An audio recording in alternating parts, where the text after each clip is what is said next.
Hello hello, hi everyone. Recorded session कहाँ है? उदित का क्वेश्चन है। रिकॉर्डेड सेशन उदित आपको मिल जाएगा क्लास के अंदर ही। आप मतलब शेड्यूल में जाओगे, ढूंढोगे, हमारे आपके कैलेंडर में आ जाता है एक्चुअली। ठीक है, आपके कैलेंडर में आता है कि हाँ ये मेरी रिकॉर्डेड क्लास है इस दिन की, तो सब मिल जाता है। हाय हाय एवरीवन, हाय मनीष, हाय अनीश, हाय सृष्टा, हाय अमित। Hello everyone. आज जावा बेसिक्स 2 करने वाले हैं। जावा बेसिक्स 1 हम ऑलरेडी कर चुके हैं। जो लोग पहली बार ज्वाइन कर रहे हैं इस क्लास को, वो जावा बेसिक्स 1 भी देख ले। इस क्लास के खत्म होने के बाद देखना, ठीक है? आराम से जावा बेसिक्स 1 देखना, रिकॉर्डिंग उसकी आप लोगों को समझ में आ जाएगी। कुछ कुछ चीजें पहले ही कवर कर लेते हैं, जैसे कि एक हमने टेलीग्राम चैनल बनाया है, तो उसको आप लोग सारे सारे ज्वाइन कर सकते हैं। मैंने लिंक डाल दिया है, इसको मैंने पिन कर दिया है। So this will be our channel, और यहाँ पर सारे सारे नोट्स वगैरह आया करेंगे, ठीक है? इवन इस वीडियो के नोट और जो लास्ट वीडियो के नोट्स थे वो आ जाया करेंगे यहाँ पर। एंड देन हमारे पास अब एक गिटहब के ऊपर मैंने हमारे साइकिल लास्ट क्लास के जो भी कोड था वो डाल दिया, और अब जितने भी कोड हुआ करेंगे वो मैं गिटहब पे डाल दिया करूंगा। तो मैं उस गिटहब का भी लिंक आपको अभी थोड़ी देर में शेयर कर देता हूँ, ठीक है? कूल। तो टेंशन वाली कोई बात होनी नहीं चाहिए। कोई भी प्रॉब्लम आए आप पूछो कि हाँ भैया ये दिक्कत आ रही है, और उस दिक्कत का समाधान हम यहाँ पर करेंगे। मैं उसका लिंक डाल रहा हूँ। This is the GitHub. इसको भी पिन कर सकते हैं क्या? नहीं, एक बार में एक ही चीज पिन हो सकती है। एनीवेज, ये हमारा गिटहब है। फिलहाल मैंने इसको पिन कर दिया है। नहीं, मुझे टेलीग्राम ही पिन कर देना चाहिए आई थिंक, क्योंकि गिटहब तो एनी हाउ आपको मिल ही जाएगा। गिटहब का लिंक मैं टेलीग्राम पे डाल दूंगा, लेकिन टेलीग्राम ज्वाइन करना ज्यादा इंपॉर्टेंट है। सो गो एंड ज्वाइन दैट। आराम से ज्वाइन कर लेना, कोई दिक्कत वाली बात नहीं है। और आज हम पढ़ेंगे for loops, while loops, loops के बारे में पढ़ेंगे बेसिकली, ठीक है? डू वाइल लूप्स क्या होते हैं और इनके अंदर कैसे अलग अलग टाइप के क्वेश्चन सॉल्व कर सकते हैं। बेसिक क्वेश्चंस देख रहे होंगे, देन थोड़े एडवांस जैसे कि नेस्टेड फॉर लूप्स वगैरह देखेंगे, ठीक है? उसके बाद इसी के अंदर हम मेथड्स के बारे में पढ़ेंगे कि मेथड्स किस तरीके से काम करते हैं, और एरेज वगैरह देखेंगे। वैसे एरेज के ऊपर एक डेडिकेटेड 4-5 सेशंस हैं हमारे, तो एरेज को डीप में जब घुस रहे होंगे तो वहां पर जाके एरेज को पढ़ रहे होंगे, ठीक है? आज बेसिकली ये सारी चीजें। टेलीग्राम लिंक मैंने डाल दिया हमारी चैट में, ठीक है? t.me/anuj भैया UA, इस नाम से आप लोगों को मिल जाएगा, तो इसको ज्वाइन कर लो। और भैया कैसे हो? बढ़िया यार, बढ़िया। आप बताओ आप कैसे हो? आई होप सारे के सारे खुश, सारे के सारे वेल, सारे सारे हेल्दी होंगे। तो इसी के साथ हम अपनी क्लास को स्टार्ट कर सकते हैं, राइट? आज हम पढ़ने वाले हैं for loops, while loops, array, matrix, methods, इन सब के बारे में, ठीक है? तो let me just quickly share my screen. 10:30 बजे तक क्लास होनी चाहिए, हाँ ठीक है। आई मीन थोड़ी बहुत एक्सटेंड हो सकती है। और आज हमारा ब्लर जैसा कोई इशू आएगा नहीं, डोंट वरी, ठीक है? वो हमने फिक्स कर दिया यहाँ पे आज। एक सेकेंड, अरे ये काफी कमाल का हो गया यार। I can do this and then I can do this. Okay cool. अपने आप को यहाँ पे ही देख लेता हूँ, ठीक है? Nice nice nice nice nice nice. क्या मैं ऐसे ऐसे बड़ा नहीं कर सकते? इतना ही बड़ा रहता है। चलो एनीवेज, कोई बात नहीं।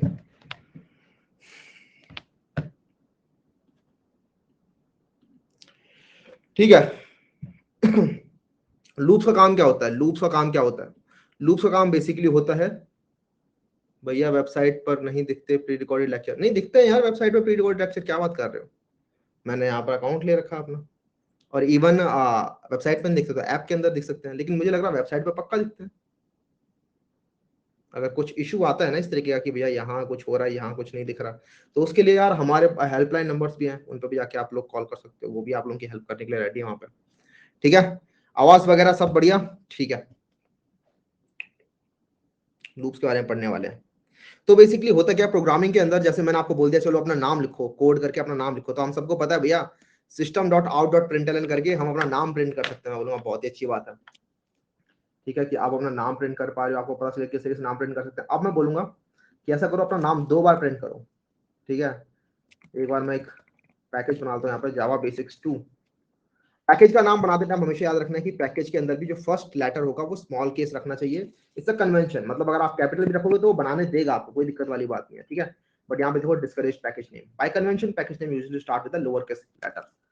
तो अगर कन्वेंशन है तो कन्वेंशन फॉलो करते हैं, ठीक है। जावा बेसिक्स 2 नाम से हमने पैकेज बना लिया एक नया, और इसके अंदर हम सारा कोड करने वाले हैं। इन सारी क्लासेस को हम हटा देते हैं यहाँ से, इन सब का कोड हमने गिटहब पे डाल दिया है, तो आप लोगों को मिल जाएगा। जावा बेसिक्स 2 के अंदर हम एक नई क्लास बनाते हैं और इसका नाम हम देते हैं लूप्स। इसके अंदर हम मेन मेथड भी डालेंगे एंड देन फिनिश। हम सबको पता है भैया कि अगर हमें अपना नाम प्रिंट कराना है तो इस तरीके से हम अपना नाम प्रिंट करा सकते हैं, है ना, कोई नई बात नहीं। अब मैं बोलूंगा चलो 10 बार नाम प्रिंट करो, तो आपको ये लाइन 10 बार कॉपी पेस्ट करनी पड़ेगी, लेकिन ऐसा नहीं करेंगे हम। हमें ऑलरेडी, क्योंकि ये चीज है ना, रिपीटिशन बहुत ज्यादा होता है, रिपीटिशन प्रोग्रामिंग के अंदर बहुत ज्यादा होता है, इसके लिए हमें लूप्स दे रखे हैं। लूप्स का काम क्या है कि एक सर्टेन ब्लॉक ऑफ कोड को आप रिपीट कर सकते हो, ठीक है। आप इस नाम को चाहो तो बार बार रिपीट कर सकते हो जितनी मर्जी टाइम, आपको ये वाला ब्लॉक बार बार कोड रिपीट करता रहेगा। तो उसके लिए हमारे पास लूप्स होते हैं, और लूप्स हमें 3 टाइप के लूप्स दिए गए हैं, ठीक है। हमें 3 टाइप के लूप्स मिलते हैं, एक होता है फॉर लूप, व्हाइल लूप और do while loop.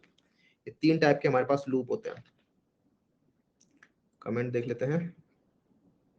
Your voice is echoing, ऐसा कैसे हो सकता है? एक बार मैं यहाँ सुनूं, यहाँ हटा के, नहीं ऐसा नहीं हो पाएगा, ठीक है।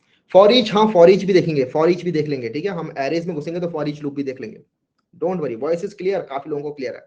मे बी स्पीकर वगैरह में कुछ इश्यू हो आपके, या डिवाइस आप चेंज कर लो, मतलब लैपटॉप में देख लो मे बी। अनुज भैया यू, हाँ यही है टेलीग्राम लिंक, और मैंने चैट में भी सबसे ऊपर आपको दिख रहा होगा, चैट में देखोगे सबसे ऊपर पिन हो रखा है। तो लूप आपके क्या करते हैं, सबसे पहले हम देखेंगे फॉर लूप। तो फॉर लूप बेसिकली फॉर एक कीवर्ड ही है, ठीक है।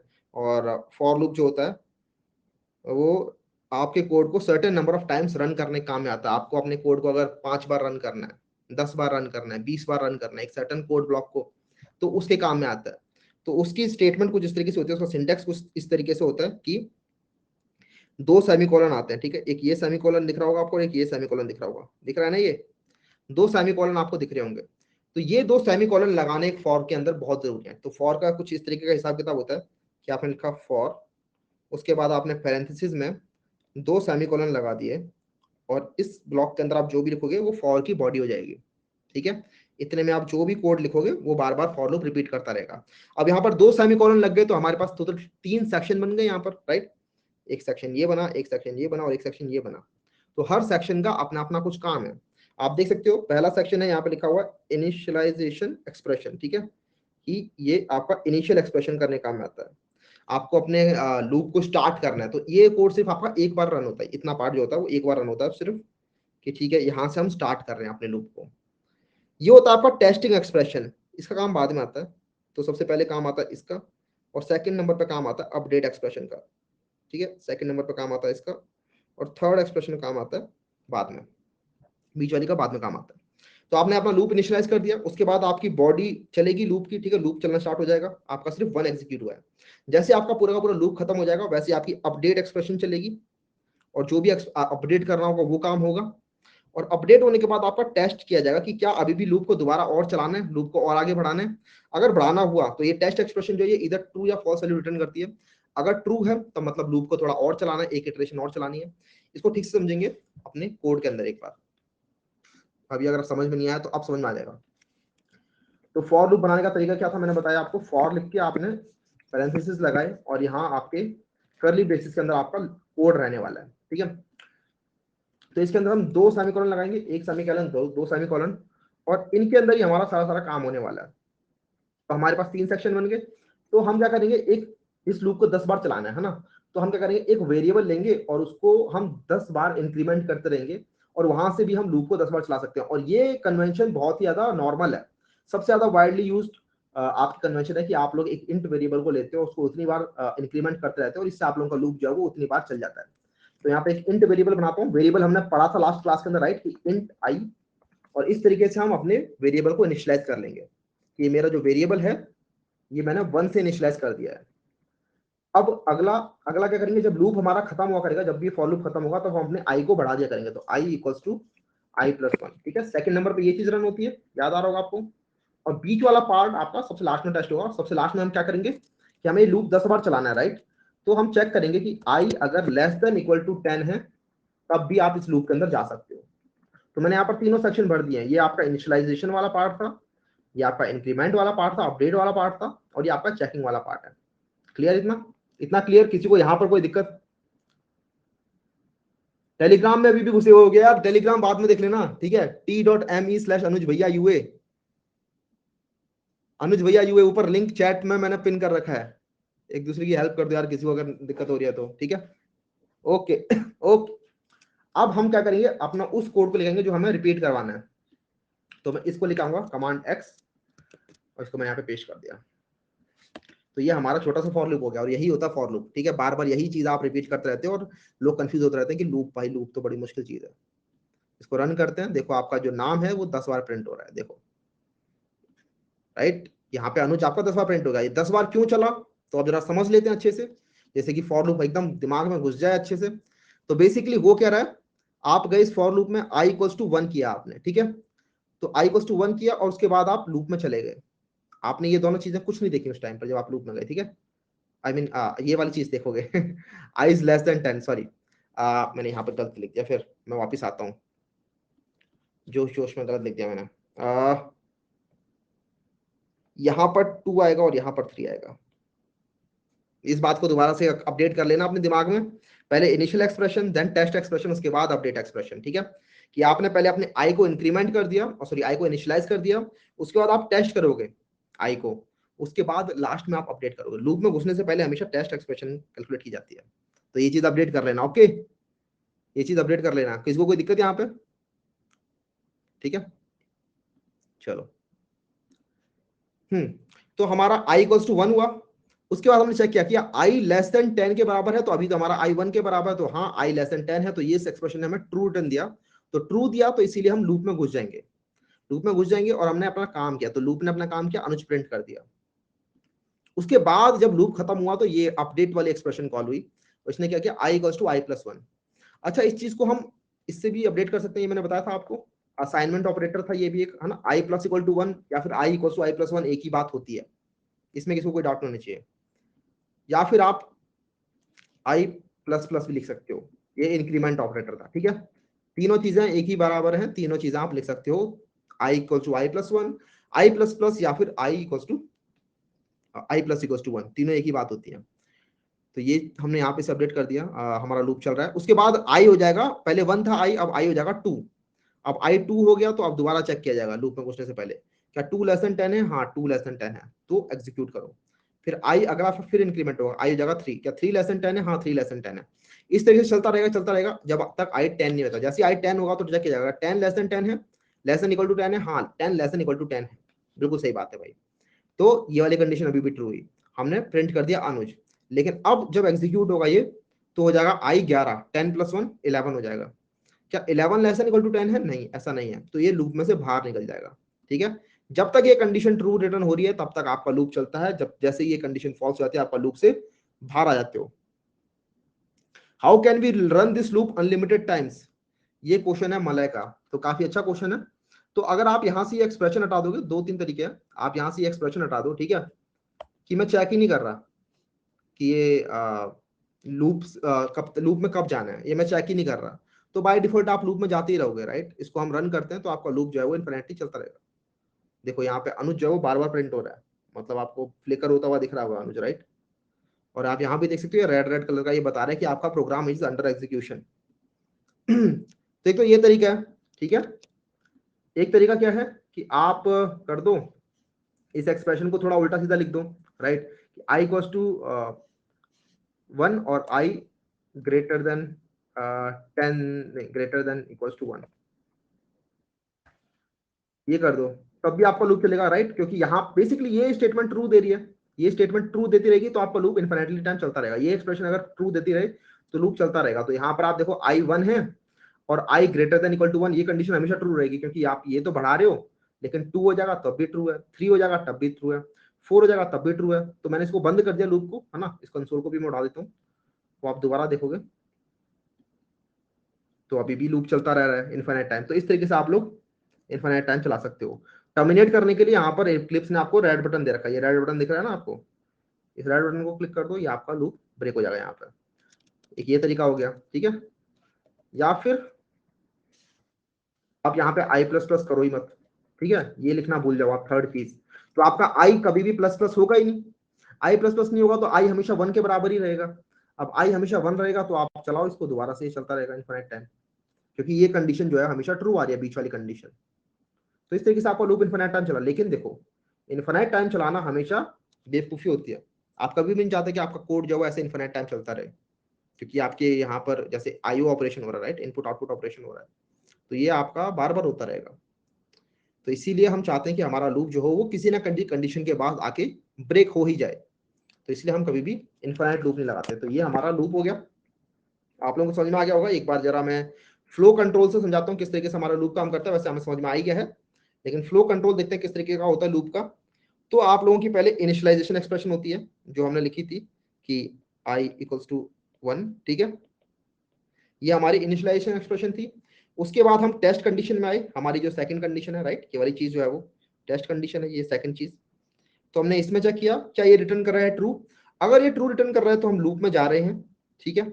अगर ये ट्रू रिटर्न नहीं करता तो हम यहाँ से ब्रेक कर जाएंगे लूप में से। तो हमने लूप की बॉडी रन करी, ये हमारी लूप की बॉडी है, ये रन होगी। उसके बाद हम जैसे लूप की बॉडी रन होती है हम अपडेट कर देंगे। अपडेट कंडीशन क्या थी, आई प्लस प्लस, ठीक है, अपडेट हुआ। और ये लूप की बॉडी क्या थी, याद होगा आपको, जो हम प्रिंट कर रहे थे, राइट, प्रिंट वाली चीज जो थी हमारी इस केस में वो लूप की बॉडी थी, लेकिन करली ब्रेस में आप जो भी लिखोगे वो लूप की बॉडी होगी। अपडेट एक्सप्रेशन हुआ, उसके बाद आप फिर से टेस्ट कंडीशन में गए, जो टेस्ट कंडीशन हमारी थी आई लेस देन इक्वल्स टू 10। तो ये तीनों एक्सप्रेशन आपको दिख रही होंगी, तीनों एक्सप्रेशन है। पहली एक्सप्रेशन ये है, दूसरी एक्सप्रेशन ये है, और तीसरी एक्सप्रेशन ये है। अगर यहाँ पे आपका test condition fail false return करती है कभी भी, तो आप अपने लूप से बाहर निकल आते हो, ठीक है। लूप से बाहर निकल गए और यहाँ पे आपका लूप टर्मिनेट हो गया। किसी को कोई भी दिक्कत, फॉर लूप, हाँ, सेमीकोलन सेमीकोलन 3 बार सेमीकोलन तो वैलिड नहीं है, लेकिन हाँ महेश, अगर आप फॉर लूप को डबल सेमीकोलन लिख दोगे तो this is also a infinite loop. Alright, problem किसी को नहीं तो थम्स अप कर दो, ऑलराइट, सही है। अगर प्रॉब्लम है तो लिखो भैया, पहले सेमीकोलन में 1 क्यों लिखा है। 1 मैंने बस ऐसे ही लिख दिया यार, आप लोग चाहो तो 2 भी लिख सकते हो, 3 भी लिख सकते हो, 50 भी लिख सकते हो। मैं चाहता हूं कि मेरा लूप 1 से लेकर 10 टाइम तक चले, राइट, 1 से 10 टाइम तक चले। अगर मेरे को 10 बार लूप चलाना है तो मैं चाहता हूँ 1 से 10 टाइम तक चले। लेकिन आप ऐसा भी कर सकते हो कि यहाँ पे लिख दो 12, और अब आप 10 टाइम कैसे चलाओगे, तो 10 टाइम चलाने के लिए मैं लिख दूंगा 12 + 10 22। तो 12 से लेकर 22 तक चलता रहे, तब भी मेरा लूप 10 बार ही चलेगा। इसको रन करते हैं, अभी भी मेरा जो अनुज लूप है वो 10 बार ही चला, ठीक है। एक चीज और दिखाता हूँ मैं आपको, अनुज के साथ मैं आई प्रिंट करता हूँ। जो हमारा ये जो आई वेरिएबल है ना, इसको आप एक्सेस कर सकते हैं लूप के अंदर, क्योंकि आपका ये जो आई वेरिएबल है वो इतने तक वैलिड है। तो इसको जब प्रिंट करते हैं तो देखते हैं क्या प्रिंट होता है। तो देखो, अनुज 12, अनुज 13, अप टू अनुज 22 ये प्रिंट हो रहा है, ठीक है महेश, कोई डाउट नहीं किसी को, है ना। ऑलराइट, आगे चलते हैं। इसके बाद नेस्टेड फॉर लूप समझते हैं, थोड़ा सा नेस्टेड फॉर लूप समझते हैं। तो नेस्टेड लूप के अंदर यार हम बेसिकली जिस तरीके से हमने नेस्टेड इफ कंडीशन देखी थी, वैसे ही हमारे नेस्टेड फॉर लूप भी होते हैं, नेस्टेड वाइल लूप भी होते हैं। नेस्टिंग का मतलब एक लूप के अंदर दूसरा लूप अंदर घुसा हुआ है, दूसरे के अंदर तीसरा भी घुस सकता है। इस तरीके से एक के अंदर 2 लूप घुस सकते हैं, और दूसरे लूप के अंदर भी ऑल फर्दर लूप घुस सकते हैं, ठीक है। तो नेस्टिंग होती है इस तरीके से। तो फॉर लूप हमने बनाया इस तरीके से कुछ, सपोज ये हमारा फॉर लूप था, इसके अंदर हमने एक और फॉर लूप बना दिया। सो दिस इज कॉल्ड नेस्टिंग। इस फॉर लूप के अंदर आप फर्दर और फॉर लूप बना सकते हो, दैट इज आल्सो अलाउड। तो इसका यूज करके हम इस टाइप के प्रोग्राम बना सकते हैं। जैसे सपोज करो बोल दिया कि ये वाला पैटर्न प्रिंट करके दिखाओ, तो ये वाला पैटर्न प्रिंट करना है, तो कुछ महान लोग तो ये भी कर सकते हैं कि प्रिंट स्टेटमेंट लगा देते हैं ऐसे, ठीक है। मतलब अगर शुरुआत में नहीं पता होता तो क्या ही करें, शुरुआत में तो इस तरीके से चलता है कि फॉर लूप पहले यहाँ लगा दिया प्रिंट, उसके नीचे एक और प्रिंट स्टेटमेंट लिख दी जो कि ऐसे ऐसे प्रिंट कर दे, और ऐसे करते करते आपने ये प्रिंट करा लिया पूरा का पूरा, राइट। लेकिन ये सही नहीं है तरीका। आप लोगों को दिया हुआ कि एन, दिया हुआ क्वेश्चन में कि एन हमारा 5 है या 10 है, और आपको फिर ये 5 लेंथ का ये प्रिंट करना है, तो ये आप कैसे करोगे, दिस इज द क्वेश्चन, ठीक है। और इसको हम कर सकते हैं नेस्टेड फॉर लूप्स की हेल्प से। जरा समझते हैं नेस्टेड फॉर लूप, और फिर ये वाला प्रिंट वाला ये वाला भी चीज प्रिंट करके देखते हैं उसके अंदर। तो कुछ नहीं करना हमें, बेसिकली हमें समझ में आ रहा होगा कि यहाँ पर हमें 2 फॉर लूप लगाने पड़ेंगे, एक फॉर लूप के अंदर दूसरा फॉर लूप लगाना पड़ेगा यहाँ पे। और ऐसा क्यों करना पड़ रहा है, ऐसा क्यों करना पड़ रहा है, क्योंकि पहला फॉर लूप तो क्या करेगा, इस चीज को 5 बार चलाएगा, ठीक है, 5 बार नीचे तक लेके आएगा एक चीज को, ठीक है, लाइन को 5 बार नीचे लेके आएगा या 10 बार, जो भी एन दे रखा है। और दूसरा फॉर लूप क्या करेगा, अंदर वाला वो ऐसी इन चीजों को प्रिंट करेगा, एक बार 1, एक बार 2, एक बार 3, एक बार 4, एक बार 5। ठीक है, तो जरा समझते हैं अच्छे से, एक बार मैं कोड करता हूँ, देन हमें अच्छे समझ में आएगा। मैं इस चीज को कर देता हूँ कमेंट। सपोज करो मैंने यहाँ पे n ले लिया, प्रिंट n इक्वल्स टू 5, और एक पहला फॉर लूप चलेगा हमारा जो कि 5 बार चलेगा। तो 5 बार फॉर लूप कैसे चलेगा, i equals to 1, i less than equals to 5, i plus plus, ये हमारा फॉर लूप चला 5 बार, बिल्कुल सही बात है। इसके अंदर हमें दूसरा फॉर लूप चलाना है जो कि स्टार प्रिंट करेगा, लेकिन वो स्टार कितनी बार प्रिंट कर रहा है, हर लाइन स्टार कितनी बार प्रिंट कर रही है। तो अभी आप i इक्वल्स टू 1 इधर है, ठीक है, जो आपका i है वो यहाँ पे 1 है, यहाँ पर 2 है, यहाँ पर 3 है, यहाँ पे 4 है। आई जो है वो आपका 1 2 3 4 है। तो जो आपके स्टार हैं वो नंबर ऑफ आई के टाइम्स प्रिंट हो रहे हैं, राइट। इस लाइन में 1 स्टार प्रिंट हुआ, इस लाइन में 2 स्टार प्रिंट हुआ, इस लाइन में 3 स्टार, इस लाइन में 4 स्टार प्रिंट हो रहे हैं। तो आप चाहते हो कि जो आपका दूसरा लूप है वो इतनी ही बार आई प्रिंट करता रहे, ठीक है, इतनी ही बार स्टार प्रिंट करता रहे आई टाइम्स। दूसरा फॉर लूप चलाएंगे हम जो कि आई टाइम चलेगा। तो इंट जे, इस बार जे नाम का वेरिएबल बना देता हूं मैं, क्योंकि दो सेम नाम के वेरिएबल आप सेम स्कोप में नहीं बना सकते, वरना मेमोरी रेफरेंस नहीं कर पाएगी उनको। मैंने आपको लास्ट क्लास में बताया था ये। तो 1 से लेकर हमें ये दूसरा लूप चलाना है जो कि चलेगा आई टाइम्स, ठीक है। ये लूप हमारा चल रहा है आई टाइम्स, और इसके अंदर हम प्रिंट कर देंगे अपना स्टार। स्टार के साथ साथ में एक स्पेस भी लगा देता हूं, ठीक है, स्टार और स्पेस, ये चीज प्रिंट होगी। और जैसे आप लोगों ने पूरी की पूरी लाइन प्रिंट कर ली, ठीक है, जैसे आप लोगों ने ये प्रिंट कर लिया, वैसे हम चाहते हैं न्यू लाइन में आ जाए हम। तो यहाँ पर तो आप लोगों को ये एलन हटाना पड़ेगा, जिससे कि आपकी नई लाइन ना बने बार बार, और यहाँ पर आप एक न्यू लाइन बना दो, बेसिकली न्यू लाइन आ जाएगी इससे। और ये जो कोड है आपका, ये आपका वो स्टार प्रिंट करने वाला है। इसको एक बार रन करते हैं, फिर समझते हैं अच्छे से। देखो जो पैटर्न प्रिंट हो रहा है जो हम चाह रहे थे, n इक्वल्स टू 5, क्यों, क्योंकि मैंने यहाँ पर बस बोल दिया 5 लेंथ का चाहिए था मुझे। मैं n इक्वल्स टू 8 भी कर सकता हूँ, तो यहाँ पर 8 लेंथ का बन जाएगा। बात समझ में आ रही है। अच्छा सॉरी, यहाँ पर मैंने n लिखना चाहिए, ठीक है। यहाँ पर देखो ये 8 लेंथ का बन रहा है, राइट। कैसे पता चला इसमें 2 लूप यूज करने हैं, तो बेसिकली पता कैसे चल रहा है, आप लोगों को दिख रहा है कि यहाँ पर जो काम हो रहा है वो एक फॉर लूप से नहीं हो सकता। अगर एक ही फॉर लूप में लगाता तो यहाँ पर एक स्टार के बाद मुझे अगली लाइन पे आना पड़ता, और अगली लाइन पे आने का काम मेरा ऊपर वाला फॉर लूप कर रहा है।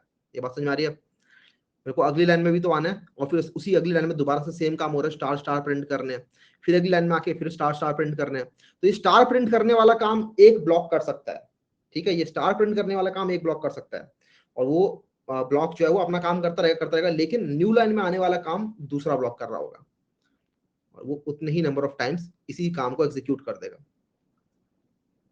सेम हेयर क्या आ रहा है, y j is less than equals to i, y j is less than equal to i. तो बेसिकली हम चाहते हैं जो हमारा दूसरा लूप है, जो अंदर वाला लूप है, जो स्टार प्रिंट कर रहा है, हम चाहते हैं वो उतने नंबर ऑफ टाइम चले जितनी इसके अंदर, जिस जिस रो के अंदर हम हैं। ये चीज मैंने आपको बताई थी, यहाँ पर आप समझ सकते हो। इस चीज को मैं दोबारा बताता हूँ, आप यहाँ पर समझो इसे ठीक से, आप लोगों को यहाँ पर क्लियर हो जाएगा कि आपका जो आई है, वेट अ सेकेंड, जो आपका आई है वो आई यहाँ पर 1 है इस लाइन में, और फिर अगली लाइन में आई 2 हो जाता है, अगली लाइन में आई 3 हो जाता है, आई लाइन यहाँ पे 4 हो जाता है, ठीक है। आई आपका ऐसे एक एक लाइन में इंक्रीमेंट हो रहा है, और आपका जो जे वाला फॉर लूप है वो आपका क्या कर रहा है, स्टार प्रिंट कर रहा है। तो वो कितनी बार स्टार प्रिंट करेगा, जिस लाइन में हम हैं, ठीक है। अगर हम सेकंड लाइन में आ गए, सपोज करो फॉर लूप के अंदर सेकंड लाइन में आ गए, तो इस लाइन के अंदर हमारा 2 बार स्टार प्रिंट होना चाहिए, इसलिए जो जे वाला लूप है जिसका काम है स्टार प्रिंट करना, वो 2 बार चलेगा, राइट। इसीलिए j is less than equals to y, कि जे वाला जो लूप है वो आई टाइम्स चलेगा, ठीक है। एक बार मैं इसको ड्राई रन करता हूँ तो आई थिंक आपको और क्लियर हो जाएगा। तो हम क्या करेंगे, यहाँ पे इसको चलाते हैं दोबारा से फॉर लूप को, और इसको मैं चलाता हूँ, लेट्स से 3 बार चलाते हैं, यहीं से समझ लेंगे, ठीक है। तो हम 3 बार चलाएंगे तो ऐसा कुछ प्रिंट होगा, 3 लाइनें प्रिंट हो जाएंगी। तो हम अंदर जाते हैं, हमारा आई अभी फिलहाल 1 है, आई 1 है, और 1 इज लेस देन 3, बिल्कुल सही बात है। तो हम इस लूप में आएंगे अंदर, इतने ब्लॉक को एग्जीक्यूट करेंगे। तो इस ब्लॉक के अंदर जाते हैं, तो यहाँ पे पहला फॉर लूप मिला हमें, जिसके अंदर जे है 1, j is less than equal to 1, तो जे जो है वो 1 है, और आई भी 1 है। तो ये अंदर घुसेगा लूप के, और ये एक स्टार प्रिंट कर देगा। तो इसने क्या किया, स्टार और उसके आगे स्पेस, ये प्रिंट कर दिया। और फिर अब हो जाएगा J2। तो J जैसे 2 हुआ तो इस फॉर लूप से हम बाहर निकल जाएंगे, क्योंकि I यहाँ पर सिर्फ 1 है, तो ये वाली कंडीशन फॉल्स हो गई। तो इस फॉर लूप से हम बाहर निकल गए। फॉर लूप से बाहर निकले तो हमने न्यू लाइन प्रिंट कर दी, तो इस लाइन से हम अगली लाइन में आ गए। ठीक है, अब हमारा फिर इस वाली फॉर लूप में आ गए हम, तो I इंक्रीमेंट हो गया, पहले I1 था, अब I2 हो जाएगा। 2 is less than equal to n where n is 3, तो हाँ बिल्कुल सही बात है, 2 इज लेस देन 3। तो हम इस वाले लूप में आएंगे दोबारा से, J हमारा फिर से 1 से स्टार्ट हो जाएगा, क्योंकि दोबारा से फॉर लूप एग्जीक्यूट होगा। J1 था और 1 is less than equal to 2, right. अब याद रखना I अब 2 हो चुका है, तो 1 इज लेस देन 2 बिल्कुल सही बात है, तो हमारा ये स्टार स्पेस प्रिंट होगा, तो हमारा ये स्टार और ये स्पेस प्रिंट हो जाएगा। और फिर हम इसी फॉर लूप में दोबारा जाएंगे, अब हमारा J इंक्रीमेंट हो जाएगा, J हो जाएगा 2, I भी 2 है, 2 is less than equal to 2, हाँ बिल्कुल सही बात है, तो इस कंडीशन ने भी ट्रू रिटर्न किया। तो हम इस लूप में गए और यहाँ पर हमने दोबारा से स्टार प्रिंट कर दिया, तो ये वाला पहला वाला स्टार तो हो ही रखा था, अब ये वाला स्टार भी प्रिंट हो गया। उसके बाद अब J इंक्रीमेंट हो जाएगा, J हो जाएगा 3। क्या 3 is less than equal to 2? नहीं, ये हो नहीं रहा, ठीक है, ये कंडीशन फॉल्स हो जाएगी। तो ये कंडीशन फॉल्स हुई, तो इस फॉर लूप से हम बाहर निकले और हमने नई लाइन प्रिंट कर दी। तो इसके बाद हम इस नई लाइन में आ गए। ठीक है, अब हम I में जाएंगे, अब I हमारा इंक्रीमेंट हो जाएगा, I हो जाएगा हमारा 3। अब I3 हो जाएगा 3 is less than equal to 3, हाँ बिल्कुल सही बात है, ये ट्रू है। तो इस लूप में गए हम, अब अगेन ये वाला लूप जो है वो 3 बार चलेगा। ये चीज तो समझ में आ रही है कि ये I टाइम चल रहा है, तो मतलब I3 होगा, तो ये वाला लूप अब 3 बार चलेगा। तो ये 3 बार क्या करेगा, स्टार और स्पेस प्रिंट कर देगा, तो star space star space star space, इस तरीके से इसने पूरा प्रिंट कर दिया। हाँ हाँ ठीक है, तो इसने 3 बार ये प्रिंट किया, उसके बाद इसने न्यू लाइन भी प्रिंट कर दी, तो ये अगली लाइन में भी आ गया। अब I जो है वो आपका I एक और इंक्रीमेंट हो गया, I पहले 3 था, अब I आपका 4 हो गया। तो क्या 4 is less than equal to n? नहीं, ये वाली कंडीशन यहाँ पर फॉल्स हो रही है, 4 इज नॉट लेस देन 3। तो ये कंडीशन फॉल्स होगी, तो इसलिए आप फॉर लूप से बाहर निकल गए और आपका लूप यहाँ पर ब्रेक हो गया, तो आपका ये चीज प्रिंट हो गई। ठीक है, J इंक्रीमेंट कब होता है I से पहले? J इंक्रीमेंट यार इस वाले फॉर लूप में होता है। ठीक है, इस वाले फॉर लूप में हमारा J इंक्रीमेंट होता रहता है। I इंक्रीमेंट आपका तब होता है जब आपका पूरा का पूरा ये लूप J वाला लूप पूरा ब्रेक हो जाता है और फिर आपने ये new line of character print कर दिया, उसके बाद आपका I इंक्रीमेंट होता है। लेकिन जैसे ही आप लूप में घुसते हो, इस फॉर लूप में जैसे ही घुसते हो, तभी आपका J इंक्रीमेंट हो रहा होता है। क्लियर? ओके, ठीक है। तो ये हमारा नेस्टेड लूप यहाँ पर खत्म हो जाते हैं। इसी के अंदर मैंने कुछ कुछ क्वेश्चंस दे रखे हैं, वो आप लोग जाके सॉल्व करना। ठीक है, बहुत ही बेसिक चीजें हैं। हम अगले लूप में मूव करते हैं, वाइल लूप के अंदर। वैसे भी ये जो लूप्स होते हैं, इनको हम बहुत ज्यादा यूज कर रहे होंगे, ठीक है, अपने कोड करते टाइम डीएसए के अंदर। तो अगर अभी आप क्लियर नहीं हो रहे हैं, तो आपको क्लियर हो जाएंगे। बाकी मैंने प्रैक्टिस प्रॉब्लम दे रखी है, उनको सॉल्व करते टाइम भी आप सॉल्व कर सकते हो। तो फॉर लूप हम यूज करते हैं जब हमें पता है कि कितने नंबर ऑफ टाइम्स हमें अपने लूप को चलाना है। वाइल लूप हम तब यूज करते हैं हमें नहीं पता पहले से कि कितने नंबर ऑफ टाइम हमें लूप चलाना है, 5 बार चलाना है, 10 बार चलाना है। ठीक है, तो मैंने वही लिखा हुआ यहाँ पे कि Java while loop is used to run a specified code until a certain condition is met. The syntax of while loop is this. ये वाइल लूप का सिंटैक्स होता है जब हमें पता नहीं होता कि लूप हमें कितनी बार चलाना है पहले से, तब हम उस केस में हमारा वाइल लूप यूज करते हैं। ठीक है, इसको समझते हैं किस तरीके से काम करता है। और ये दो लूप के बना रखे हैं। तो फॉर लूप आपका इसलिए बना रखा है कि आपको पता चलता है कितनी बार लूप चलाना है, तो हमारा उतनी बार लूप चलेगा। वाइल लूप हमने इसलिए बना रखा है क्योंकि हमें शुरुआत में नहीं पता कितनी बार लूप चलाना है, और ये हमारा बहुत ज्यादा यूजर होता है। ठीक है, जैसे आपको लिंक लिस्ट में ट्रैवर्स करना है, तो आपको लिंक लिस्ट में नहीं पता होता कितने इसके अंदर नोड है, ये हम पढ़ेंगे वैसे। तो हमें पहले से नहीं पता कि कब तक लूप चलाना है, राइट, कितने नंबर ऑफ टाइम लूप चलाना है, तो वहां पर हम वाइल लूप यूज करते हैं। इसी तरीके से यूज होता है। कोई डाउट? वही बताया ना मैंने नीलेश, जब आपको पता है कितनी बार चलाना है, तो आप लोग फॉर लूप यूज करोगे। जब आपको बोल दिया क्वेश्चन में कि 5 बार चलाओ, 10 बार चलाओ, तो फॉर लूप। नहीं पता कितनी बार चलाना है और कोई कंडीशन दे रखी कि इस टाइम पे ब्रेक करना लूप से, तब आप लोग वाइल लूप चलाओगे।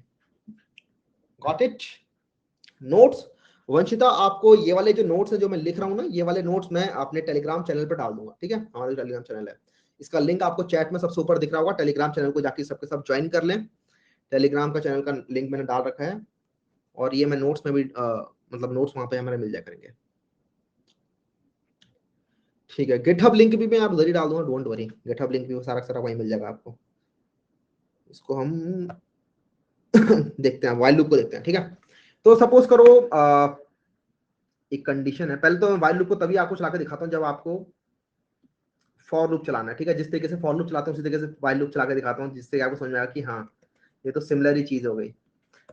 तो सपोज करो मुझे 5 बार अपना आई प्रिंट करना है, ठीक है, 5 बार मेरे को 1 2 3 4 5 1 से लेकर 5 तक गिनती लिखनी है। तो आप लोगों को फॉर लूप अगर नहीं समझ में आया था किसी को, तो फॉर लूप आपको यहाँ पर भी समझ में आ जाएगा। तो व्हाइल लूप का सिंटेक्स क्या होता है, ऐसा कुछ होता है, इसके अंदर कुछ सेमीकोलन वगैरह नहीं आते, व्हाइल लिखते हैं और इसके बाद हम यहाँ पर कंडीशन लिखते हैं कि ये लूप कितनी बार चलना चाहिए, ठीक है। अगर ये कंडीशन ट्रू होती रहेगी तो व्हाइल लूप आपका चलता रहेगा। मतलब अगर अभी फिलहाल इस कंडीशन को, अगर आप इस कंडीशन में आप लिख दोगे ट्रू, ये लूप आपका इन्फिनिटली ही चलता रहेगा, ठीक है। इसके अंदर प्रिंट करके दिखाता हूँ आपको कुछ, उसको मैं प्रिंट करता हूँ इसके अंदर अनुज, यहाँ पर ये जो अनुज है ये इन्फिनिटली टाइम प्रिंट होता रहेगा। मैं रन करके दिखाता हूँ इसे, देख रहे हो प्रिंट होते आ रहा है, प्रिंट होते आ रहा है। इसको हम ब्रेक कर देते हैं, यहाँ से हमारा एग्जीक्यूशन ब्रेक हो जाएगा। तो व्हाइल लूप बेसिकली बहुत सिंपल होता है, इसके अंदर बस एक ही ब्लॉक होता है और इस ब्लॉक के अंदर हमें बताना होता है कि कब तक ये लूप चलेगा। इसके अंदर हमें कंडीशन डालनी होती है। तो अगर मुझे इसको 5 बार चलाना है व्हाइल लूप को भी, ठीक है, तो मैं क्या करूँगा, एक आई अगर अलग बना लूंगा बाहर, आई नाम से मैंने बना लिया 1, ठीक है। इसका नाम मैं आई रख रहा हूँ, कुछ भी रख सकते हो आप, इसका नाम चाहो तो इंडेक्स रख दो, ठीक है, कुछ भी नाम रख सकते हो, वेरिएबल नेम है बस। और यहाँ पे बोल दूंगा while index is less than equals to 5, ठीक है। और उसके बाद जैसे हमारा लूप बंद होता है वैसे मैं आई प्लस प्लस कर दूंगा। तो यहाँ से भी हमारा लूप जो है वो 5 टाइम चलेगा व्हाइल लूप। देखो समझाता हूँ कैसे, एक सेकंड, क्या हो रहा है, सॉरी इंडेक्स आएगा यहाँ पे, आई नहीं आएगा, इंडेक्स प्लस प्लस। इसने भी हमारा 5 बार प्रिंट किया। कैसे चल रहा है जरा समझते हैं। तो सबसे पहले तो ये कोड ऊपर से चलना स्टार्ट होगा। अभी हम व्हाइल लूप में नहीं घुसे, इंडेक्स हमारा 1 हो गया, ठीक है, मेमोरी में कहीं पर इंडेक्स 1 पड़ा हुआ है, अभी व्हाइल लूप में नहीं घुसे। अब हमारा व्हाइल लूप मिला हमें, व्हाइल लूप में क्या रखा है कि index less than equals to 5, तो इंडेक्स हमारा 1 है, 1 इज लेस देन 5, बिल्कुल सही बात है। तो लूप में हम घुसेंगे क्योंकि ये रिटर्न कर रहा है true, 1 is less than 5 which is true. तो अनुज प्रिंट हुआ, अनुज प्रिंट हुआ और उसके बाद इंडेक्स प्लस प्लस हो गया। तो इंडेक्स पहले 1 था, अब इंडेक्स हो जाएगा 2। अब दोबारा से व्हाइल लूप में जाएंगे, क्या 2 इज लेस देन 5, हाँ 2 लेस देन 5 होता है, तो ये अगेन ट्रू हुआ। तो इसके बाद दोबारा से अनुज प्रिंट हुआ और उसके बाद इंडेक्स प्लस प्लस हो गया, अब इंडेक्स हो जाएगा 3, 3 भी लेस देन 5 है, फिर प्रिंट होगा, फिर इंडेक्स हो जाएगा 4, 4 भी लेस देन 5 है, प्रिंट हो गया, फिर इंडेक्स हो जाएगा 5। क्या 5 लेस देन इक्वल्स टू 5 है, हाँ ये अभी भी ट्रू है, तो दोबारा से अनुज प्रिंट हो जाएगा। अब इंडेक्स हो जाएगा 6, 6 हो जाएगा तो हम लूप से ब्रेक कर जाएंगे क्योंकि index is not less than 5। इस केस में यहाँ से मिलेगा फॉल्स, यहाँ से फॉल्स मिलेगा तो हम लूप से ब्रेक कर जाएंगे। और इसी वजह से हमारा जो फॉर लूप है ये 5, सॉरी व्हाइल लूप है ये 5 टाइम चल रहा है, ठीक है, 5 बार हमने यहाँ पे प्रिंट कर दिया। बेसिकली ये भी काम में आता है आप लोगों के लूप को उतनी बार चलाने के जितनी बार आप चलाना चाहते हो, ठीक है। लेकिन जैसे यहाँ पर तो हमें पता है पहले से कि आपको 5 बार चलाना है, ठीक है, लेकिन कई बार कंडीशन ऐसी आती है जब हमें पता नहीं होता कि कितनी बार ये लूप चलाना है। जैसे कि वो अगर मुझे कंडीशन आप लोगों को बतानी है तो मैं इस तरीके से बता देता हूँ। इसको बताने का क्या तरीका है, अगर मैं क्यू बना लूँ यहाँ पर तो क्यू को एम्प्टी करता रह सकता हूँ बार बार, और उससे भी हम कर सकते हैं। लेकिन वो क्यू अगर पढ़ा नहीं आया मैं तो समझ में नहीं आएगा। लिंक लिस्ट बना सकते हैं, लिंक लिस्ट में एम्प्टी करते रहेंगे तो भी आपको समझ में आ सकता है कि जब तक लिंक लिस्ट एम्प्टी नहीं होती तब तक चलेंगे। लेकिन अगेन लिंक लिस्ट मैंने पढ़ाई नहीं अभी तक, तो वो भी मैं बना सकता नहीं हूँ। तो बेसिकली यार समझ लो, मैं आपको यहाँ पे एक बार समझा देता हूँ कि व्हाइल लूप का काम है सिर्फ उतनी बार चलना जब तक ये कंडीशन ट्रू हो रही है, ठीक है। व्हाइल लूप तब तक चलता रहेगा जब तक ये कंडीशन ट्रू हो रही है। ये टेस्ट एक्सप्रेशन जब तक ट्रू है तब तक व्हाइल लूप चलता रहेगा। तो इस टेस्ट एक्सप्रेशन के अंदर आप कुछ भी डाल सकते हो, राइट। अपनी अपने आपने क्यू बना ली, एक क्यू बना ली, ठीक है, उस क्यू के अंदर आपने एलिमेंट भर दिए। सपोज करो ये 3 एलिमेंट है, 1 2 और 3, और उसके बाद आपने बोल दिया व्हाइल लूप चलेगा तब तक जब तक क्यू इज एम्प्टी, ठीक है। ये क्यू एम्प्टी वाला एक फंक्शन होता है और तब तक हमारा लूप चलेगा while Q is not empty basically, ठीक है। तो और अंदर आप क्या करोगे, क्यू डॉट पोल कर दोगे, क्यू डॉट पोल। तो अंदर आप लोग क्यू में से करके एलिमेंट निकालते जा रहे हो। अभी आपको नहीं पता क्यू में कितने एलिमेंट है, हो सकता है 5 हो सकता है 5000 हो, तो आपको नहीं पता पहले से लूप कितनी बार चलने वाला है। आप समझ में आ रहा है। तो हमारा क्या होगा, अंदर हम घुसे, हमने देखा क्यू एम्प्टी है, क्यू एम्प्टी नहीं है, तो Q is not empty, right. तो ये कंडीशन ट्रू हो गई, तो आप लोग लूप में गए अंदर। मैं आप लोगों को क्यू वाला एग्जांपल इसलिए कोड नहीं कर रहा क्योंकि क्यू हमें नहीं पता अभी किस तरीके से काम करते हैं, ठीक है। ये हम पढ़ेंगे तब आपको ज्यादा क्लियर होगा। अभी मेरे को बस बताना था कि किस तरीके से ये पता चल रहा है कि जब तक हमें नहीं पता शुरुआत में कितनी बार लूप चलाना तब भी हम इसको चला पा रहे हैं, उसको समझाने का ये तरीका है, इस तरीके से, ठीक है। कोई doubt. Palindrome would be a better example, Shubham ने कहा बिल्कुल सही बात है Shubham, palindrome would be a better example. Palindrome में क्या होता है उसके लिए यार मैंने अभी एरे पढ़ा है ना, मैंने अभी स्ट्रिंग पढ़ा मतलब पढ़ाया। ठीक है, तो पैलिंड्रोम स्ट्रिंग बेसिकली होती है कि अगर आप जो स्ट्रिंग आपकी आगे से और पीछे से पढ़ने में सेम स्ट्रिंग आए वो आपकी पैलिंड्रोम होती है, जैसे कि रेस कार। ठीक है, वही कह रहे हैं कि इसको आप आगे से पढ़ो चाहे पीछे से पढ़ो, ये रेस कार ही रहेगा इस तरीके से। तो ये स्ट्रिंग्स आप चेक कर सकते हो, तो इसके अंदर भी हमारा व्हाइल लूप यूज होता है, बाद में बता देंगे, कोई दिक्कत नहीं। व्हाइल लूप वैसे भी हमारा बहुत यूज होगा, ये फॉर लूप, ये while loop, do while loop को छोड़ के सारे लूप ये दोनों लूप बहुत ज्यादा यूज होते हैं। अच्छा, फ्लो चार्ट देखते हैं किस तरीके से होता है व्हाइल लूप का। तो बेसिकली हम आई व्हाइल लूप के अंदर टेस्ट कंडीशन में घुसे, जो हमारी यहाँ पर हमने लिखी थी ना, आई लेस देन इक्वल टू 5, ये हमारी टेस्ट कंडीशन थी। इसमें हम घुसे, क्या ये कंडीशन ट्रू रिटर्न कर रही है, तब तक हम व्हाइल लूप की बॉडी में घुसते रहेंगे और व्हाइल लूप हमारा चलता रहेगा। और उसके बाद व्हाइल लूप खत्म हुआ तो हम दोबारा से टेस्ट कंडीशन में गए, और जैसे ही टेस्ट कंडीशन फॉल्स आती है हम इस लूप से बाहर निकल आते हैं। ठीक है, इस लूप को अगर आपको इन्फिनेटली चलाना है तो आप टेस्ट कंडीशन खाली छोड़ दो ट्रू डाल के, अगर टेस्ट कंडीशन में हमेशा ट्रू डाल दो तो हमारा लूप जो है वो इन्फिनेटली चलता रहेगा। अगर कभी आपने कोई ऐसी कंडीशन बना रखी है जो हमेशा ट्रू ही रिटर्न करेगी तो आपका व्हाइल लूप हमेशा चलता रहेगा। जैसे सपोज मैंने यहाँ से इंडेक्स प्लस प्लस हटा दिया, ठीक है, इंडेक्स प्लस प्लस हटा दिया तो इसका इंडेक्स मतलब हमेशा 1 के बराबर ही रहेगा, कभी इंडेक्स इंक्रीमेंट होगा ही नहीं। तो 1 इज ऑलवेज लेस देन 5, तो ये जो लूप है आपका ये इन्फिनेटली ही चलता रह जाएगा। फिर देख रहे हो, चले जा रहा है चले जा रहा है। क्लियर, क्लियर, किसी को कोई दिक्कत? क्लियर तो थम्स अप। इन्फिनाइट टाइम चल रहा है।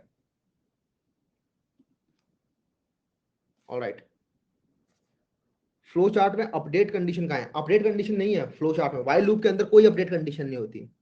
व्हाइल लूप को फर्क नहीं पड़ता उसको अपडेट कंडीशन दो ना दो, ठीक है, व्हाइल लूप को चाहिए सिर्फ और सिर्फ चेकिंग वाली कंडीशन। ठीक है, व्हाइल लूप को फर्क ही नहीं पड़ता, test condition basically. While loop को कोई अपडेट कंडीशन नहीं चाहिए। फॉर लूप था जिसको 3 कंडीशन चाहिए, इनिशियलाइजेशन, टेस्ट कंडीशन और अपडेट कंडीशन, व्हाइल लूप को नहीं चाहिए। ठीक है, इंक्रीमेंट नहीं हो रहा तो कैसे? इंक्रीमेंट ही नहीं हो रहा ना, हमारे यहाँ पे इंडेक्स इंक्रीमेंट नहीं हो रहा। हम व्हाइल लूप में गए, हमारा इंडेक्स जो है वो 1 है, 1 इज लेस देन 5, जिसने रिटर्न किया ट्रू, प्रिंट कर दिया हमने अनुज। उसके बाद हम दोबारा व्हाइल लूप में गए, अभी भी इंडेक्स 1 है, 1 इज लेस देन 5, तो प्रिंट हो गया अनुज। दोबारा व्हाइल लूप में गए, 1 is less than 5, true, print हो गया। तो ये चले जा रहा है चले जा रहा है, ये चलता ही रहेगा, हमेशा ही चलता रहेगा ये। ठीक है, वाई भी यूज वाइल इन्फाइनाइट लूप कभी भी हम यूज नहीं करते, इन्फाइनाइट लूप कभी भी यूज नहीं करते, infinite loop, infinite loop use नहीं करना चाहिए कभी। बस ये इन्फाइनाइट लूप मैं बता रहा हूँ किस तरीके से चल रहा होता है। ठीक है, हमें कोई वाइल लूप यूज नहीं करना चाहिए इन्फाइनाइट कभी भी। Okay, so increment is optional in while loop, बिल्कुल सही बात है। इंक्रीमेंट मतलब इंक्रीमेंट जैसा सपोर्ट वाइल लूप में नहीं है। आप चाहो तो कर सकते हो कुछ चीजें ऐसी जिससे कि आप कभी ना कभी अपना वाइल लूप से ब्रेक कर जाओ। ठीक है, और वो सारी सारी चीजें आपको इस बॉडी में ही करनी पड़ती है, जैसे मैंने इस बॉडी के अंदर ही इंडेक्स प्लस प्लस किया, right. Index plus equal to 2 करेंगे तो क्या होगा? अब कितनी बार प्रिंट होगा अनुज, मुझे बताओ, इस कोड में कितनी बार अनुज प्रिंट होने वाला है? 2 कह रहे हैं लोग 3 कह रहे हैं कुछ लोग। तो पहले होगा 1, 1 के लिए प्रिंट होगा, फिर इंक्रीमेंट होगा 2 टाइम्स, ठीक है, तो 1 से हो जाएगा 3, 3 इज लेस इक्वल टू 5, तो दोबारा प्रिंट होगा। अब 3 से हो जाएगा ये 5, तो 5 भी ट्रू है तो दोबारा से प्रिंट होगा, तो 3 बार प्रिंट होगा। बिल्कुल सही, काफी लोग 3 लिख रहे हैं, विच इज ट्रू। इस केस में आपका 3 बार अनुज प्रिंट हो रहा है। ठीक है, तो ये बेसिकली आपकी कंडीशन है इंक्रीमेंट वाली, किसी भी तरीके से आप इंक्रीमेंट कर सकते हो। ओके, ये हमारा वाइल लूप हो गया, हमें भी समझ में आया कि ठीक है किस तरीके से हमारा वाइल लूप काम करता है। अब अगला लूप समझते हैं, डू वाइल लूप, जो कि बहुत ज्यादा यूज नहीं हो रहा होता लेकिन स्टिल हमें मिल रखा है। डू वाइल लूप बेसिकली किस काम में आता है? जब हम चाहते हैं कि बिना कंडीशन चेक करे कम से कम एक बार तो लूप चल जाए। ठीक है, एटलीस्ट एक बार लूप चल जाए हमारा, तब हम डू वाइल लूप यूज करते हैं। इसमें क्या होता है कि पहले आप लूप एग्जीक्यूट कर देते हो, लूप के ब्लॉक में जो भी चीजें पहले आप वो एग्जीक्यूट कर देते हो, उसके बाद आप लोग टेस्ट एक्सप्रेशन चेक करते हो कि क्या अगली बार लूप चलाना है कि नहीं चलाना। अभी तक हमने फॉर लूप और वाइल लूप देखा था, उनके अंदर क्या था, लूप में घुसने से पहले ही टेस्ट एक्सप्रेशन चेक हो जाती है कि क्या लूप में जाना है कि नहीं जाना। डू वाइल लूप में क्या होता है कि पहले आपका ब्लॉक एग्जीक्यूट होता है, उसके बाद एक्सप्रेशन एग्जीक्यूट होती है। इसका मतलब कम से कम एक बार तो आपका लूप चलेगा ही चलेगा। ठीक है, तो do while loop is similar to while loop, however the body of do while loop is executed once before the test expression is checked. ठीक है, तो इसको जरा देखते हैं, इसका सिंटेक्स कुछ इस तरीके से होता है, मैंने यहाँ पे सिंटेक्स लिखा हुआ है कि पहले आप डू के अंदर वो काम करते हो जो आपको करना है, डू इसके अंदर आपने वो काम किया, उसके बाद आपने वाइल एक्सप्रेशन लिख दिया अपनी। तो बहुत ही सिंपल सा है, जरा समझते हैं किस तरीके से काम करता है, कोड में काम करता है। तो इसको मैं कमेंट कर देता हूँ, तो काम करते हैं, पहले डू करके अपना काम करते हैं। सपोज करो मैंने प्रिंट कर दिया, हेलो प्रिंट कर दिया। कब तक प्रिंट करना है? वाइल सपोज करो यहाँ पे मैंने लिख दिया फॉल्स, ठीक है। अब अगर मैं यहाँ पर लिखता ना वाइल फॉल्स ऊपर वाले लूप में, तो ये एक बार भी नहीं चलता, आपको याद होगा, क्योंकि ये वाइल वाली कंडीशन पहले चेक हो जाती है। मैं नीचे वाले को एक बार कमेंट कर रहा हूँ और यहाँ पर वाइल फॉल्स लिख देता हूँ, ठीक है। अच्छा, ये चलेगा ही नहीं क्या? Remove including condition unreachable code. अच्छा, ये अनरीचेबल कोड कह रहा है क्योंकि ये कोड कभी चलेगा ही नहीं, राइट। तो इसने पूरा लूप ही उड़ा दिया। ठीक है, this is not allowed. Anyways, हम डू वाइल लूप में आते हैं। तो इसके अंदर क्या होगा, ये कंडीशन फॉल्स भी है ना, अच्छा तब ये भी नहीं चलेगा। Nice. एक सेकेंड, वाइल ट्रू, अच्छा ये वाइल ट्रू था इसलिए नीचे वाला कोड जो अनरीचेबल हो गया। ठीक है, ये लूप जो हमारा चलेगा एक बार, ठीक है, एक बार चला के देखते हैं इससे क्या होता है। एक बार हेलो प्रिंट हुआ, उसके बाद हेलो प्रिंट नहीं हुआ। हुआ क्या, पहले हमारा डू वाला काम हुआ, वो तो होगा ही होगा, चाहे लूप में कोई भी कंडीशन हो, डू वाला काम होगा ही होगा। डू का काम था हेलो प्रिंट करना, इसने अपना काम कर दिया। उसके बाद वाइल फॉल्स, तो वाइल में फॉल्स कर गए तो इसलिए हमारा लूप ब्रेक हो गया। यहाँ पे कुछ और काम करते हैं। सपोज करो इंट आई इक्वल्स टू 1 है और while I is less than equals to 2 है। बताओ कितनी बार हेलो प्रिंट होगा यहाँ पे, कितनी बार हेलो प्रिंट होगा इस कोड के अंदर? 2 कह रहे हैं कुछ लोग। तो होगा क्या, बेसिकली हमारा आई 1 है, हमारा हेलो प्रिंट हुआ, हम चेक करें क्या why I is less than 2। तो क्या 1 is less than equal to 2 है? हाँ सही बात है, 1 लेस देन 2 है। तो दोबारा से हम लूप में जाएंगे, हमारा फिर से यहाँ पे प्रिंट होगा और यहाँ पर हमारा इन्फिनिट टाइम प्रिंट होगा। तो जो लोग इन्फिनिट लिख रहे हैं वो बिल्कुल सही लिख रहे हैं, कोई भी इंक्रीमेंट वाली कंडीशन नहीं है, ठीक है। यहाँ पर अगर मैं इंक्रीमेंट कर देता हूँ आई प्लस प्लस, अब हम कहेंगे कि यहाँ पर कितनी बार प्रिंट हो रहा है, ठीक है। तो अब हमारा आई इंक्रीमेंट होगा, पहले आई हमारा 1 था, तो 1 था तो हमारा अंदर गए हम लूप के अंदर, हमने आई प्लस प्लस कर दिया तो हमारा आई जगह 2। 2 लेस देन इक्वल टू 2 है, हाँ 2 लेस देन इक्वल टू 2 है, तो हमारा लूप दोबारा चलेगा। हमारा हेलो प्रिंट होगा दूसरी बार और आई हमारा इंक्रीमेंट हो जाएगा 2 से 3। क्या 3 लेस देन इक्वल टू 2 है? नहीं, तो हमारा लूप से बाहर निकल जाएंगे। तो यहाँ पर 2 बार प्रिंट होने वाला है। चलाते हैं, हमारा 2 बार प्रिंट हो रहा है, ठीक है। गोपाल 3 बार प्रिंट नहीं होगा।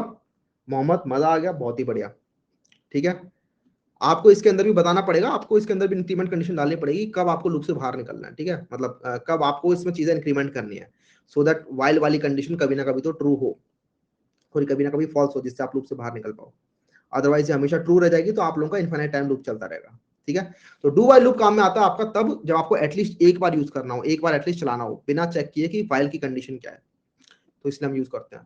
तो इस तरीके से हमारे 3 लूप हो गए यार, ठीक है। तीनों लूप हमने देखे और बहुत ही इजी चीजें हैं, ज्यादा मुश्किल चीजें हैं नहीं लूप्स। मतलब आप लोगों को समझ में आ रही होगी किस तरीके से काम करता है। एक बार डू वाइल लूप का फ्लो चार्ट समझ लेते हैं कि आप लोग डू वाइल लूप की पहले बॉडी में घुस जाते हो, पहले ही बॉडी में घुस गए, ठीक है। पहले ही आपने लूप एग्जीक्यूट कर लिया, टेस्ट कंडीशन आप बाद में चेक कर रहे हो, लूप में एग्जीक्यूट कर लिया आपने जो भी काम था, उसके बाद आप चेक कर रहे हो कि क्या टेस्ट कंडीशन ट्रू है कि नहीं है। अगर ये ट्रू है तो आप दोबारा से लूप एग्जीक्यूट करते हो, अगर ये ट्रू नहीं है तो आप यहीं से हमारा लूप जो है वो ब्रेक हो जाता है। तो इसको अगर आप कंपेयर करोगे वाइल वाली एक्सप्रेशन के साथ, तो वाइल वाले में ऊपर था कंडीशन, कंडीशन पहले चेक हो रही है, फिर आप बॉडी में जा रहे हो, यहाँ पे उल्टा है, पहले आप बॉडी में जा रहे हो उसके बाद कंडीशन चेक हो रही है। इसलिए ये वाली ये जो बॉडी है वो एटलीस्ट एक बार तो एग्जीक्यूट होती है, ठीक है। वेरी इजी, वेरी इजी, बहुत ही बढ़िया। फॉर एंड वाइल में डिफरेंस मैंने आपको बताया प्रणंजय कि अगर आप लोगों को पता है कितनी बार चलाना है फॉर लूप, तो आप लोग फॉर लूप यूज करोगे।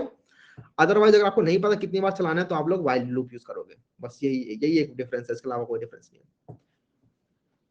ओके, अगला हम एरेज में मूव करते हैं यार। एरेज बहुत ही कमाल का कंसेप्ट होता है और इसके अंदर भी हम लूप समझेंगे थोड़ा। फॉर लूप अगर अभी आपको क्लियर नहीं हुआ तो अभी भी आपको समझ में आएगा, ठीक है। लूप हम एरेज में भी पढ़ेंगे, इवन हमारे डीएसए कोर्स में हम लूप बहुत ही बार देखेंगे। फॉर ईच लूप टेंशन मत लो, एक बार मैं एरेज पढ़ाता हूँ, एरेज के अंदर फॉर ईच लूप समझ में आएगा। ओके, तो एरे क्या होता है बेसिकली, अभी तक हमने देखा था वेरिएबल्स, ठीक है। उसके अंदर हम एज वगैरह मार्क्स वगैरह स्टोर कर रहे थे, राइट। कि आप लोगों ने बनाया int age equals to suppose करो 10, ठीक है। तो यहाँ पर आपने एक एज को 10 के बराबर लिख दिया। अब सपोज आप चाहते हो कि यार मेरी क्लास में जितने भी बच्चे हैं 50 बच्चे हैं, 50 बच्चों की मैं एज रखना चाहता हूँ अपने पास। तो आप दो काम कर सकते हो, या तो आप क्या करो, एज 1 मतलब एज पहले बच्चे की, दोबारा से फिर आपने बनाई एज 2 और यहाँ पर दूसरे बच्चे की एज डाल दी, फिर एज 3 करके बनाया आपने, यहाँ पे आपने तीसरे बच्चे की एज डाल दी। इस तरीके से आप चल रहे हो। इस तरीके से चलोगे तो आप देख रहे हो, अगर आप लोगों के पास 50 बच्चे हैं तो आप लोगों को 50 एज वेरिएबल बनाने पड़ेंगे। फिर इनको आप लोगों को मैनेज भी करना है मेमोरी के अंदर कि कौन सा एज वेरिएबल कहाँ है, कहीं कोई अपडेट ना हो जाए, कुछ खराब ना हो जाए। ठीक है, उनको मैनेज करना अलग अलग बहुत ही मुश्किल है। तो इससे अच्छा आप क्या करते हो, जब आपको पता है कि सेम टाइप की चीज हमें स्टोर करनी है, तो उसके लिए आप एरेज बना लेते हो। ठीक है, an array is a collection of similar type of data. हमें पता है कि सिमिलर टाइप का डेटा है सबको, हमें एज ही स्टोर करनी है। ठीक है, तो ऐसा करते हैं, एक एरे बना लेते हैं। उससे फायदा क्या होगा कि हम एक ही वेरिएबल के अंदर, एक ही वेरिएबल के हेल्प से हम सारी की सारी चीजों को एक्सेस कर पाएंगे। ठीक है, एक सेकेंड, क्या हो रहा है बार बार,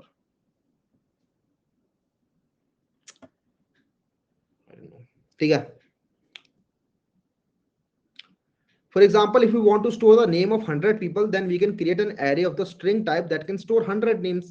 ठीक है, हम यहाँ पर एक एज नाम का एरे बना सकते हैं जिसके अंदर हम 100 एजेस स्टोर कर सकें, या फिर अगर नेम स्टोर करने हमें क्लास के बच्चों के, तो हम वहाँ पे एक एरे बना सकते हैं स्ट्रिंग का, जहां पर हम नेम सबके सब स्टोर कर सकें। तो यहाँ पर वो इस तरीके का सिंटेक्स होता है, इस तरीके से हमारा बनता है। जरा समझते हैं किस तरीके से बनता है। तो एरे डिक्लेयर कैसे करते हैं, पहले तो एरे समझते हैं मेमोरी में काम कैसे करते हैं। तो अगर आप लोगों की ये मेमोरी है ना, अगर आप लोगों की ये इस तरीके की कुछ मेमोरी बनी हुई है, वैसे हम एरेस को ना अच्छे से समझेंगे जब हमारी एरेस की क्लास होंगी। तो 4-5 क्लासेस हैं, उसमें जो फर्स्ट क्लास होगी उसके अंदर हम एरे के बेसिक्स और अच्छे समझेंगे। उसके बाद एरे से रिलेटेड बहुत अच्छे अच्छे एडवांस लेवल क्वेश्चन भी कर रहे होंगे। लेकिन यहाँ समझ लेते हैं, ये सपोज करो हमारी मेमोरी है। तो अगर हमारा एज 1 एज 2 करके हम करते तो एज 1 कहीं और पड़ा होता मेमोरी के अंदर, एज 2 पता नहीं कहीं और पड़ा होता, एज 5 यहाँ पड़ा होता। ठीक है, मेमोरी में ऐसे अलग अलग कहीं कहीं पड़ी रहती हैं चीजें। लेकिन अगर आप लोग एक एरे बना लेते हो, एज नाम का अगर आप लोगों ने एरे बना लिया कुछ इस तरीके से, एरे का मतलब एज का, एरे का सिंटेक्स कुछ इस तरीके का होता है जो यहाँ लिखा हुआ है कि आप लोगों ने पहले डेटा टाइप लिखा, तो डेटा टाइप हमारा इंट है, इंट। उसके बाद आप लोगों ने ये लगाया square brackets, square brackets opening and closing. उसके बाद आपने लिख दिया एरे का नाम, तो मैं लिखता हूँ एज लिस्ट, कुछ भी नाम रख सकते हो, मैंने एज लिस्ट नाम रख दिया कि एज की लिस्ट है ये।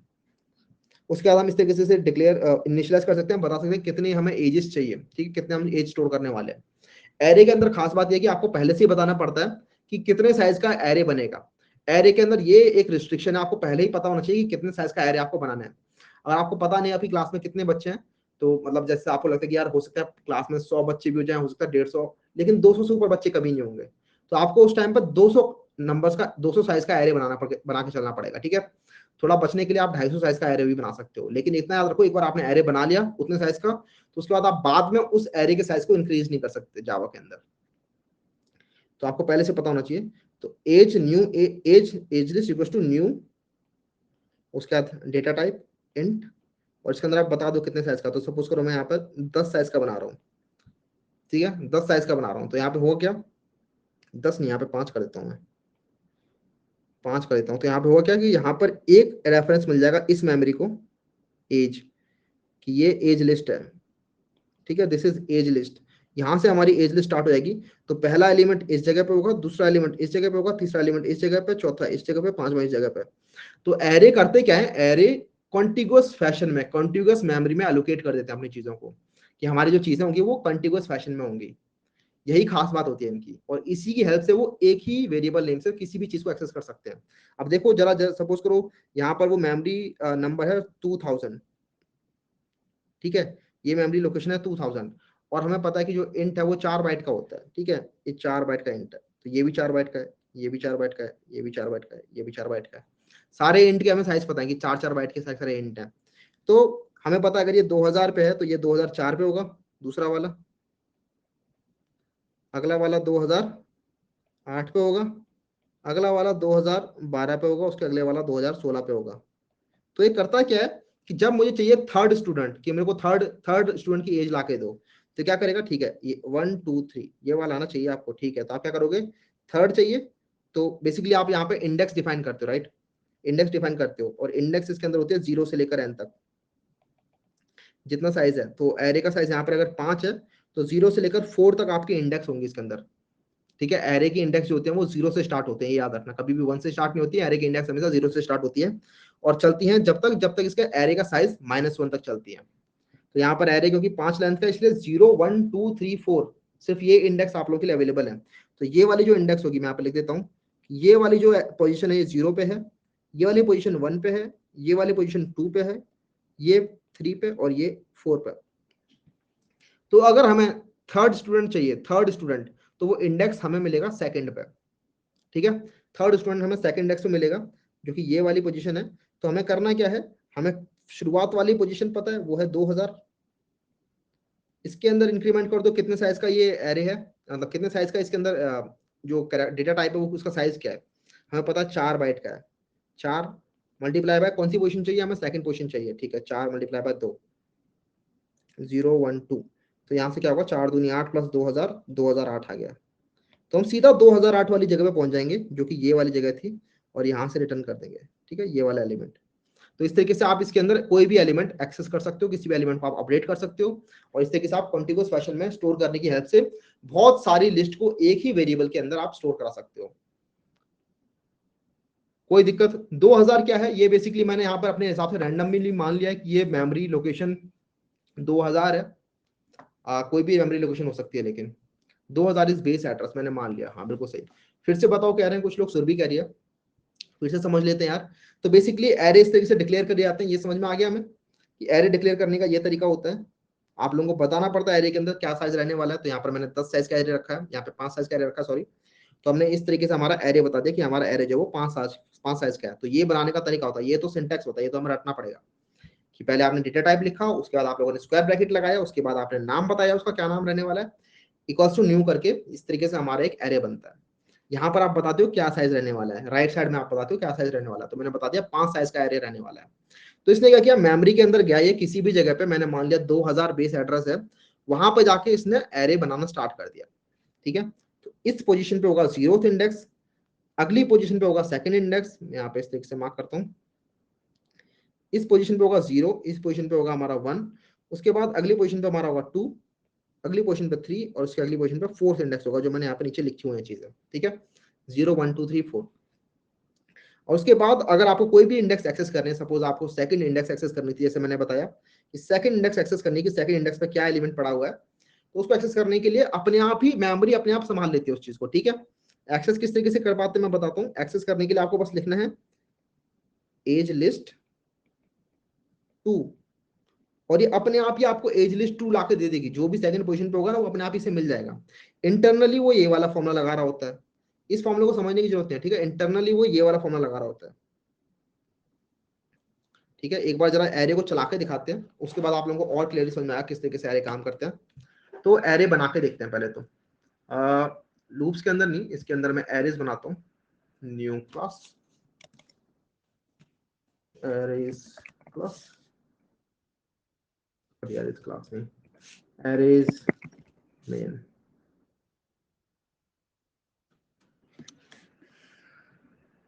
तो जिस तरीके से मैंने बताया था उसी तरीके से हम एरे को इनिशियलाइज करेंगे। सबसे पहले हम एज वाला एरे बना लेते हैं, एज लिस्ट, और इंट के बाद आप लोगों को स्क्वायर ब्रैकेट लगते हैं। तो ये हमने स्क्वायर ब्रैकेट लगा दिया, तो इसका मतलब ये एज लिस्ट नाम का एरे बनने वाला है। इसको हम बताने कितना साइज रहने वाला है इसके अंदर, तो हम बनाएंगे इसको इस तरीके से, इक्वल्स टू न्यू इंट, और यहाँ बताएंगे कितने साइज का है, तो हम 5 साइज दे देंगे इसको। अब इसके बाद हम इसके अंदर चीजें डाल सकते हैं एज लिस्ट के अंदर। एक सेकंड में इसको चार्ट लगा देता हूँ, इसको निकाल के।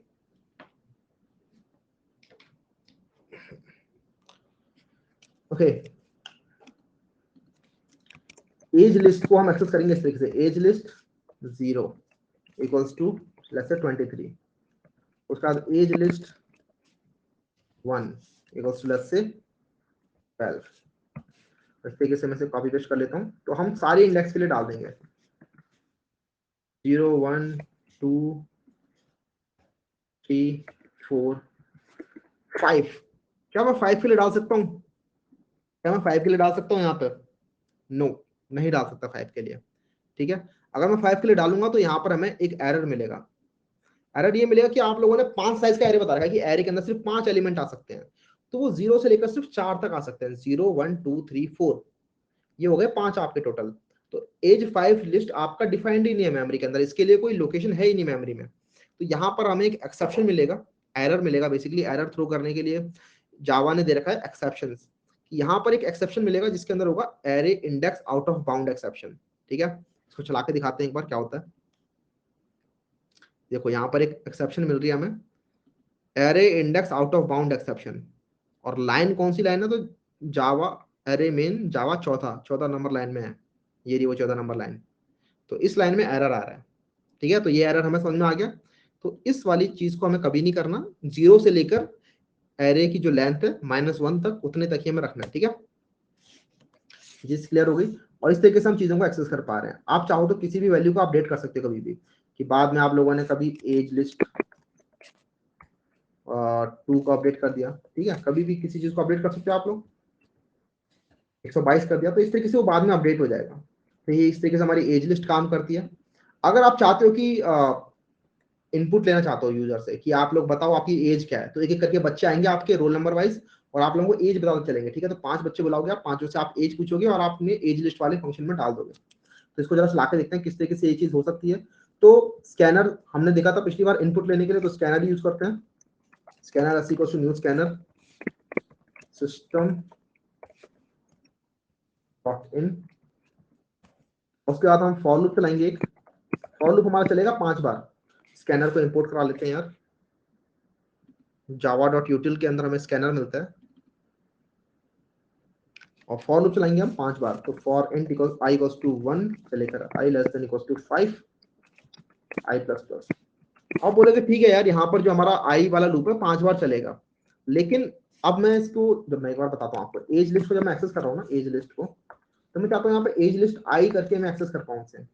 लेकिन अभी आप देखोगे तो आई की वैल्यू एक बार 1 होगी, फिर 2 होगी, फिर 3 होगी, फिर 4 होगी, फिर आई की वैल्यू यहाँ पर 5 भी हो जाएगी। और 5 में हमने देखा था कि array index out of bound हो रहा था। तो हमारा लूप हमें 5 बार ही चलाना है। जैसे हमने देखा था ना, 12 से 22 बार में भी 10 बार लूप चलाता, तो 1 से 5 में भी 5 बार चलेगा। तो ऐसा करते हैं ना, 0 से लेकर लेस देन 5 तक चलाते हैं, तब भी 5 बार ही चलेगा। ठीक है, एनी हाउ हमारा लूप 5 बार ही चल रहा है, लेकिन अब हम ये चीज लिख सकते हैं। तो ये चीज क्लियर है कि मैंने 1 से लेकर 5 लेस देन इक्वल टू 5 क्यों नहीं किया, 0 से लेकर लेस देन 5 क्यों लिखा है। 0 से लेस देन 5 इसलिए लिखा सो दैट यहां पर मैं ये आई लिख पाऊं, इसीलिए। हाउ एरेज आर इंप्लीमेंटेड, मैं डीप में एरेज के अंदर घुसूंगा जब हमारी एरेज की क्लास होगी। न्यू कीवर्ड क्या है, ये बेसिकली हमारा काम में आता है इस तरीके से मेमोरी लोकेशन देने के लिए। ठीक है, ये हमारे कंस्ट्रक्टर वगैरह में भी काम में आता है। जब भी हमें कोई ऑब्जेक्ट क्रिएट करना होता है, मेमोरी लोकेशन बेसिकली एलोकेट करनी होती है, तो हम न्यू यूज करते हैं। जैसे यहाँ पर न्यू स्कैनर के लिए स्कैनर का ऑब्जेक्ट बनाना है, तब भी हम न्यू यूज कर रहे हैं। हम यहाँ पर मेमोरी एलोकेट कर रहे हैं एरे के लिए, तब भी न्यू यूज कर रहे हैं। ठीक है, एरे लिस्ट हम बाद में देखेंगे, एरे लिस्ट अभी नहीं देखेंगे। एरे लिस्ट हम कलेक्शन फ्रेमवर्क जब पढ़ रहे होंगे उस क्लास में देखेंगे। ठीक है, गॉट इट, ओके। तो age list I equals to sc dot next int, और उसके बाद इनको हम प्रिंट भी करा लेंगे, बाद में प्रिंट करा लेंगे। For int I equals to 0 I less than 5 I plus plus. यहाँ पे प्रिंट कराता हूँ कि name of roll number, name of roll number I is age list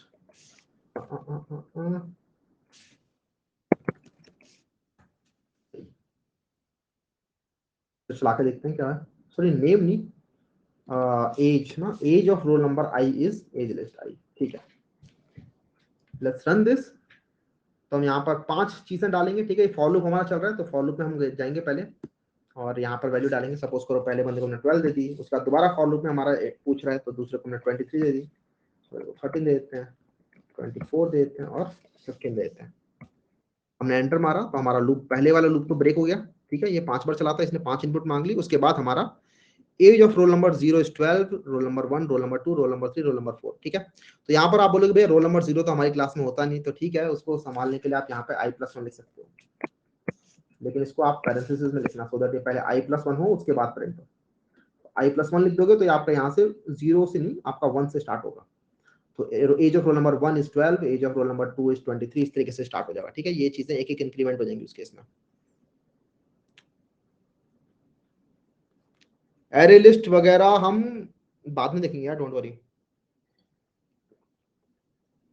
अगर एरे साइज पता ना हो तो क्या करेंगे, एरे लिस्ट यूज करेंगे, बिल्कुल सही बात है। अगर एरे का साइज नहीं पता होता तो हम वहां पे डायनेमिक एरे आता है एक हमारे पास, जो हमें मिला है, जावा ने दे रखा है। उसका काम होता है डायनेमिकली आपका एरे बनाना। एरे उसके अंदर वो इंटरनली वैसे एरे ही यूज कर रहा होता है, और वो एरे को बार बार अपडेट करता रहता है, एक नया एरे बनाता है और पुराने वाले एरे को डंप कर देता है नए एरे में। खैर वो भी इंटरनली एरे ही यूज कर रहा होता है, लेकिन वो सारा सारा काम इंटरनली संभाल लेता है, सो दैट हमें संभालना ना पड़े। तो वो डायनेमिक एरे होता है। उसकी फंक्शनिंग कैसी होती है वो हम देखेंगे एरे वाली क्लास में।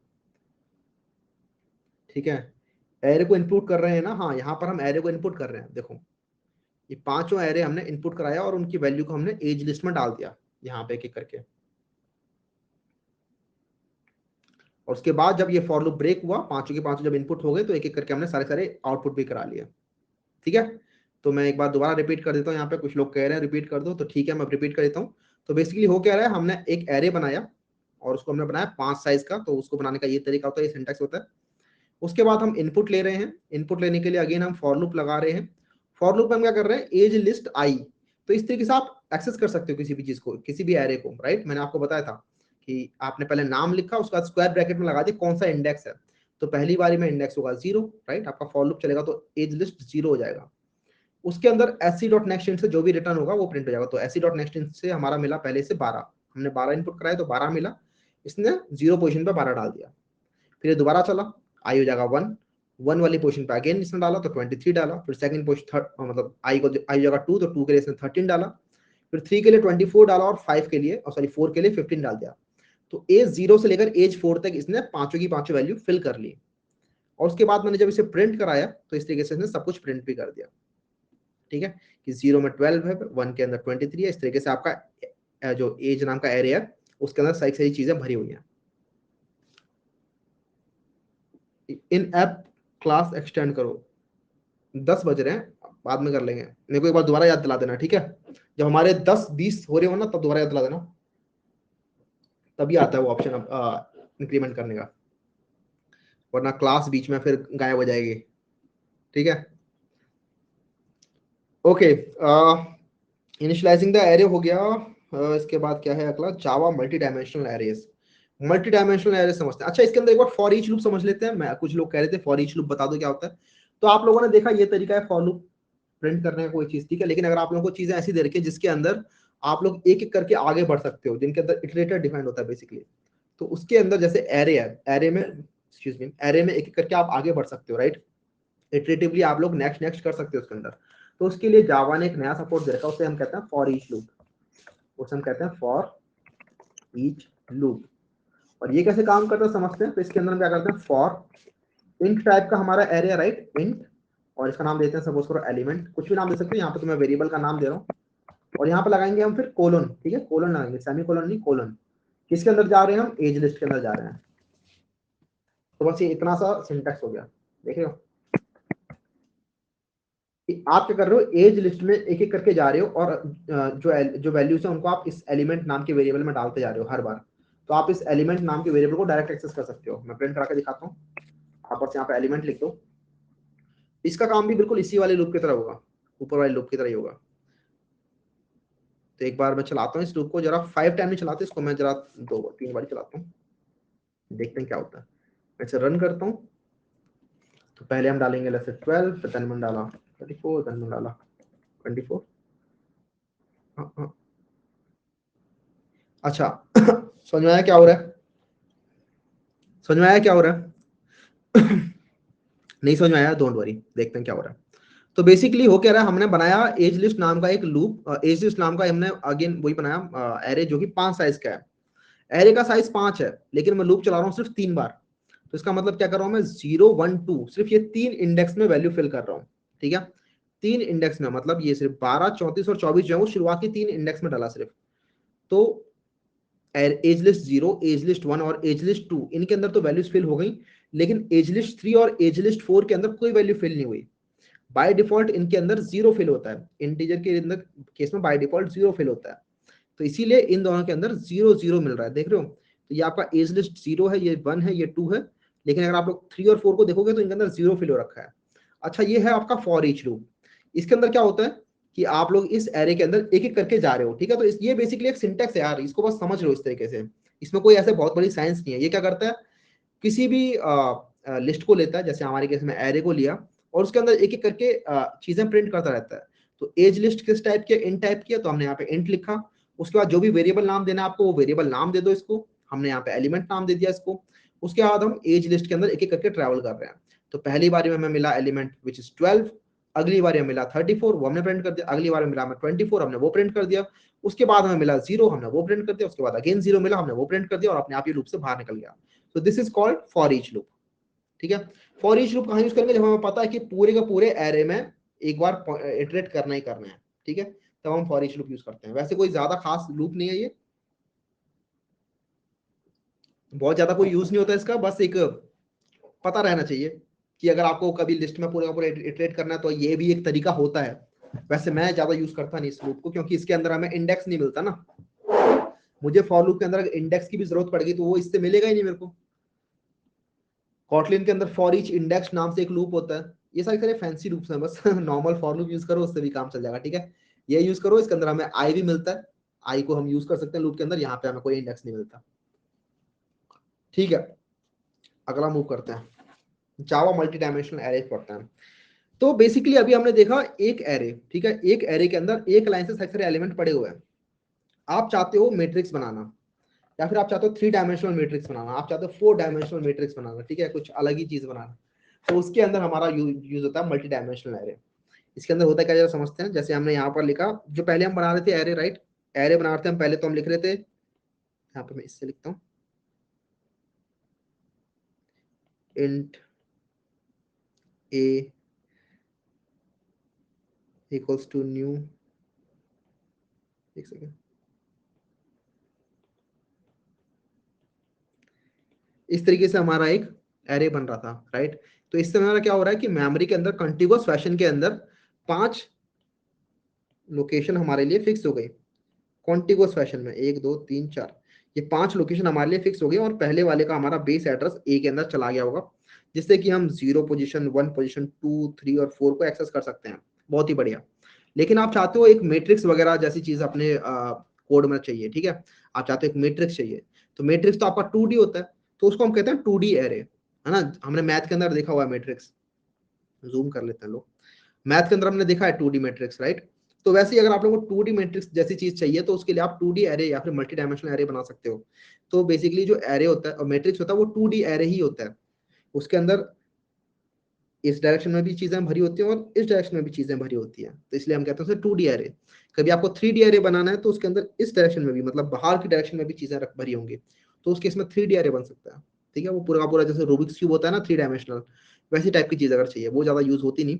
मैट्रिक्स लेकिन बहुत ज्यादा यूज हो रहा होता है। जैसे आप लोगों की जो इमेजेस होती हैं, वो 2 डायमेंशनल मैट्रिक्स ही तो होती है, पिक्सल्स का, राइट। तो इमेजेस के अंदर हमारा 2D मैट्रिक्स यूज होता है। और मतलब बहुत सारी हमारी जो कैलकुलेशंस होती हैं, जैसे आप लोगों को शीट्स बनानी है, हमारा जो एक्सेल शीट होती है, वो पूरी की पूरी 2 डायमेंशनल मैट्रिक्स होती है, राइट। तो इसलिए हमारा मैट्रिक्स का बहुत ज्यादा यूज होता है 2 डायमेंशनल एरे का, 3 डायमेंशनल से ज्यादा 2 डायमेंशनल हमारा यूज होता है। बनाने का तरीका ये होता है, देखो यहाँ पर तरीका लिखा हुआ है कि आप लोगों ने वैसे ही बनाया, बस यहाँ पर 2 बार स्क्वायर ब्रैकेट लगा दिए, ये बताने के लिए कि ये 2 डायमेंशनल है। अगर आप एक और लगा देते तो ये पता चल जाता कि हाँ ये 3 डायमेंशनल है, एक और लगा देते 4 डायमेंशनल बन जाता, ठीक है। उसके बाद आपने नाम लिखा कि इसका नाम क्या, तो हमने नाम दे दिया ए इक्वल्स टू न्यू इंट। उसके बाद बताओगे दोनों का, तो पहले जो चीज बताओगे वो हो जाएगी नंबर ऑफ रोज, और बाद में जो चीज बताओगे वो हो जाएगी नंबर ऑफ कॉलम्स, ठीक है। तो this is R and this is C, row and columns. Clear है, यहाँ पर किसी को दिक्कत, can you make 5 dimensional array, बिल्कुल 50 डायमेंशन का भी बना सकते हो, कोई दिक्कत नहीं है। इवन अगर आप लोग डीप लर्निंग में जाते हो ना, तो जितने ज्यादा फीचर सेट बनते आते हैं, उतने ही डायमेंशनल का हमारा वो कैलकुलेशन होती जाती है। वो सब हमारी डीप लर्निंग, मशीन लर्निंग के अंदर होती है, लेकिन यहाँ पर नहीं होती। अब जरा देखते हैं इसके अंदर लेकिन डेटा किस तरीके से फिल होगा। क्वेश्चन भी आया एक तरीके से कि ये डेटा कैसे फिल करेगा फिर। तो ये क्या करेगा ना, ये डेटा ऐसे फिल करेगा, देखो कि ये बोलेगा कि ठीक है 3x4 का बनाना है, इसका मतलब 3 चौक 12, 12 जगह चाहिए हमें, राइट। 12 इंटीजर का जगह चाहिए, तो ये 12 इंटीजर की जगह बना लेगा अपने मेमोरी में। तो पहले 4 जगह थी, अब ये 12 हो जाएंगे, 1 2 3 4 5 6 7 8 9 10 11। तो ये 12 लोकेशन है। पहली जो 4 लोकेशन है वो पहली रो है, अगली 4 लोकेशन जो है वो दूसरी रो है और अगली 4 लोकेशन जो है वो तीसरी रो है। तो ये 0th रो, ये फर्स्ट रो और ये सेकंड रो। ये आपका 0 रो का जीरोथ कॉलम, ये फर्स्ट कॉलम। तो बेसिकली अगर आप लोगों को इनको एक्सेस करना है तो आप लोग इन्हें इस तरीके से एक्सेस करते हो। यहाँ पर लिखा भी हुआ है देखो, A00, A01, A02 इस तरीके से, राइट। तो ये जो चीज होगी ये होगी 00, ये हो जाएगी 01, ये हो जाएगी 02, ये हो जाएगी 03, ये हो जाएगी 10, 11। इस तरीके से ये फिल होते रहते हैं मेमोरी के अंदर। तो कैलकुलेशन भी इसकी इन तरीके से आती है। अगर आपको कभी भी एक्सेस करना है, सपोज करो ये वाला एलिमेंट एक्सेस करना है, A12, तो आपको करना क्या, आपको इधर जाना है, फर्स्ट रो में जाना है पहले। तो फर्स्ट रो में जाना है, तो जितने भी इसके अंदर कॉलम्स हैं, 4 कॉलम है, तो 1 मल्टीप्लाई बाय 4। फर्स्ट कॉलम में जाना है तो फर्स्ट 1 मल्टीप्लाई बाय 4 मतलब 4 कॉलम आपने स्किप कर दिए। उसके बाद आप लोग और साथ में ये कितने उसके हैं, मल्टीप्लाई करेंगे उससे, कितने उसके हैं बाइट के हैं, 4 बाइट के हैं, ठीक है, इस तरीके से। प्लस आपको जाना है इसमें सेकंड जगह पर, ठीक है, मतलब इस जगह पर जाना था 1112, इस जगह पर जाना है, राइट। तो इस जगह पे आएंगे, इस वाले नंबर को लिखेंगे, 2 नंबर को यहाँ लिखा हमने 2 मल्टीप्लाई बाय 4। तो बेस लोकेशन होगी हमारी, कुछ बेस लोकेशन सपोज करो इसकी 3000 है, तो आपने लिखा 3000 प्लस जितने नंबर ऑफ रोज को आपको शिफ्ट करना है वहां पर आओ, जिससे कि आपने यहाँ से यहाँ जंप मार लिया सीधा। उसके बाद आपको कौन सी लोकेशन पे जाना है इसके अंदर, वहां से वहां जंप मार लो। ये एक तरीके से ऐसा है कि जैसे बुक्स के अंदर इंडेक्स होती है, राइट। तो आप क्या करते हो, इंडेक्स में जाके देखते हो कि हाँ मुझे इस वाले पेज पे जाना है, और उसके बाद उस पेज के अंदर इस लाइन में जाना है। तो आप क्या करते हो, पहले उस पेज को ढूंढते हो, आप लोग उस पेज पर जंप मार गए, और उसके बाद उस पेज के अंदर उस लाइन में चले गए जिस लाइन में जा रहे हो, ठीक है। तो ये तो आपका पेज को जंप मारने वाली कैलकुलेशन होगी पहले, जाके पेज जंप मारने वाली हो गई। उसके बाद ये लाइन ढूंढने वाली लोकेशन, इस तरीके से बस समझ सकते हो। तो इस तरीके से हमारे 2D एरेस काम करते हैं यार, और ये हमारे बेसिकली मैट्रिक्स वगैरह रिप्रेजेंट करने काम में आते हैं। इनको मैं समझाता हूँ एक बार, इनको मैं एक बार कोड करके बताता हूँ, आप लोगों को और क्लियरली वहां पर समझ में आ जाएंगे। तो कुछ भी नाम दे सकते हैं, मैं ए नाम दे रहा हूँ, int a equals to, int type का नहीं, आप चाहो तो स्ट्रिंग टाइप का भी बना सकते हो, कैरेक्टर टाइप का भी बना सकते हो, कुछ फर्क नहीं पड़ता, ठीक है। कुछ आप बताओगे आपकी साइज क्या है, तो मैं यहाँ पे अगेन वही देता हूँ, करते हैं 2x3 का बनाते हैं। तो मतलब 2 रोज होंगी इसके अंदर और 3 कॉलम होंगे, न्यू इंट, ठीक है, न्यू इंट 2 3, इसके अंदर 2 रोज होंगी, 3 कॉलम होंगे, और इनको आप फिल कर सकते हो इस तरीके से, A00 कुछ डाल दिया, A01 कुछ डाल दिया। अच्छा, ये हो गया हमारा डिक्लेयर करने का तरीका। एक होता है एरे इनिशियलाइज करना भी। मैंने एरे इनिशियलाइज करना आप लोगों को ऊपर नहीं बताया, एरे इनिशियलाइज करना यहाँ पर समझ लेते हैं। कि सपोज करो हमारा 1D एरे है, ठीक है, ये हमारा 1D एरे था, राइट, इंट ए, ये हमारा 1D एरे है। इसको हम चाहते हैं कि बनाते टाइम ही इनिशियलाइज भी कर लें, डिक्लेयर करते टाइम ही इनिशियलाइज भी कर लें। तो आप इसे इस तरीके से इनिशियलाइज कर सकते हो, इक्वल्स टू करली ब्रेसेस में बता दो कि इसके अंदर क्या क्या एलिमेंट्स आने वाले हैं, 2 1 4 5 6। अगर आप लोगों को पहले से ही सारे बच्चों की एज पता है, आप लोग एक एक करके इनपुट नहीं कराना चाहते, तो आप लोग इनिशियलाइज करते टाइम ही एरे को, सॉरी डिक्लेयर करते टाइम ही एरे को इस तरीके से इनिशियलाइज कर सकते हो। This is called the initialization of the array. मैंने लिखा तो था वैसे ये लिखा हुआ ना, स्लाइड में शो किया। So this is how you initialize the array, ठीक है। कि एज नाम की एरे आप लोगों को पहले से पता था, पांचों बच्चों के एज क्या है, तो आपने इस तरीके से इनिशियलाइज भी कर दिया, और इस तरीके से फिर हम इंडेक्स की हेल्प से इसको एक्सेस कर सकते हैं। आप सेम चीज देखते हैं जावा मल्टी डायमेंशनल एरे के अंदर हम किस तरीके से इनिशियलाइज कर सकते हैं। तो ये तो हमारा 1 डायमेंशनल हो गया। सपोज करो मैं चाहता हूँ कि 2 डायमेंशनल भी इनिशियलाइज करना चाहता हूँ, तो हम इस तरीके से बनाएंगे इसे, इक्वल्स टू, क्योंकि 2 डायमेंशनल है तो इसका मतलब एक ये बड़ा वाला एरे है जिसके अंदर सारी रोज आएंगी, और हर रो के अंदर जितने भी कॉलम है वो उसके अंदर हम भरते चलेंगे। सपोज करो 2 रोज है, राइट, और 3 कॉलम है, तो पहली रो में ये चीज 3 चीजें आ गई, और दूसरी रो में ये 3 चीजें आ गई।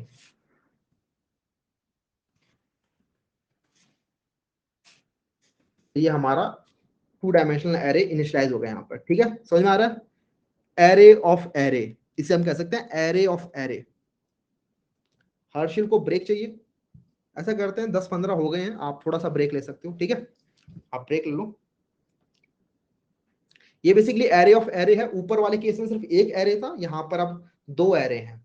आप चाहो तो तीसरा एरे भी डाल सकते हो इसके अंदर, चौथा एरे भी डाल सकते हो, एरे ऑफ एरे बनाते जा रहे हो, तो which is called a matrix. This is also a matrix, right. और इस तरीके से आप इसके अंदर मैट्रिक्स वाली कैलकुलेशन कर सकते हो। इसका साइज क्या है? इसका साइज हमें दिख रहा है, यहाँ पर 2 रोज है, 3 कॉलम है, राइट।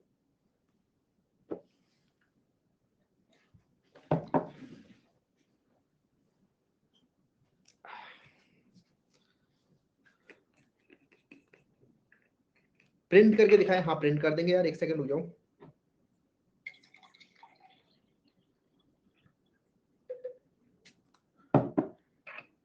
दस मिनट का ब्रेक नहीं मिलेगा 10-15 से 10-18-19 तक आ जाओ। मेथड्स भी पढ़ने हैं अभी, ठीक है। आज की क्लास जाएगी 11 बजे तक। इसी के साथ अगर ऑप्शन आ गया हो तो हम क्लास को एक्सटेंड कर लेते हैं। अभी आया नहीं, आ जाएगा, बाद में बात करेंगे।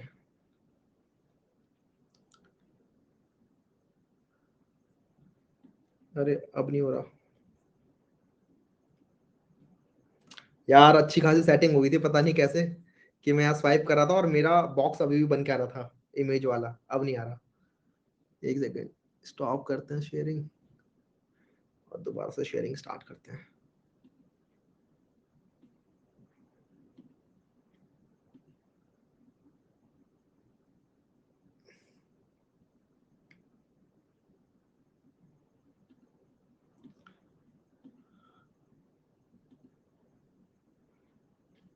शेयर ही नहीं हो रहा अब।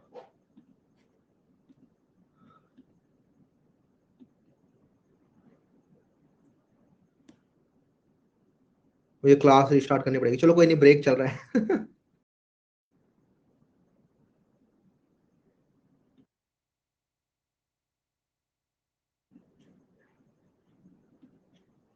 Share screen.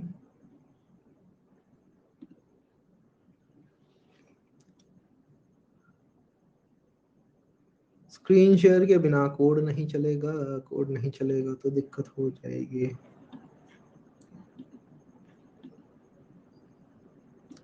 कभी कभी दिक्कत कर देती है यार, ये पता है, प्लेटफॉर्म में दिक्कत है। This platform has दिक्कत्स।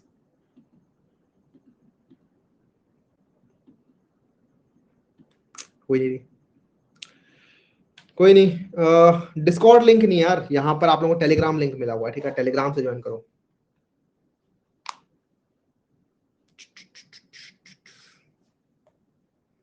हम पढ़ रहे हैं methods, but methods can't be taught unless we do screen sharing, क्योंकि कोड हमें तभी दिखेगा अगर मैं क्लास एंड करूंगा, तो क्लास एंड सभी के लिए हो जाएगी, राइट, ऐसा मुझे लगता है। मतलब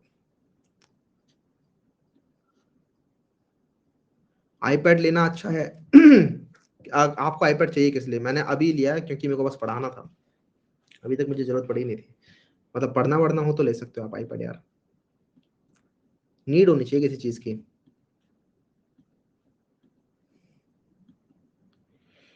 ओहो,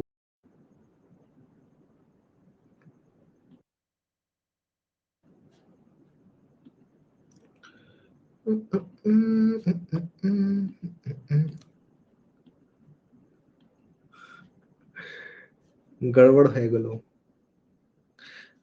एंड क्लास करूंगा तो फिर क्लास खत्म हो जाएगी।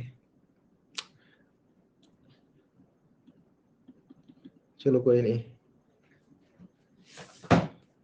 ये निकाला जाए, आईपैड रखा जाए साइड।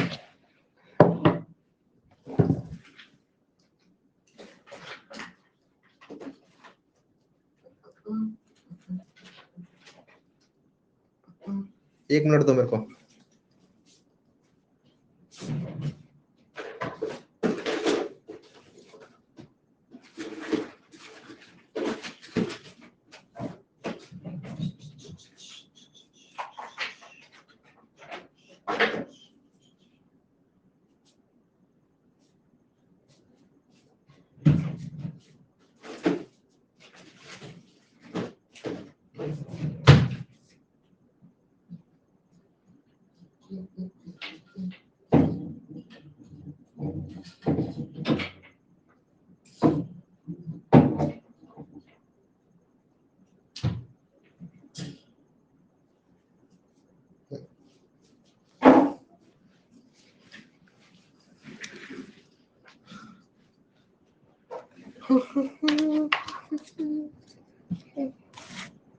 एक बार मैं लास्ट टाइम ट्राई करता हूँ कि क्या हमारी स्क्रीन शेयर हो सकती है, अगर नहीं होगी देन विल, नहीं हो रही है, कोई नहीं।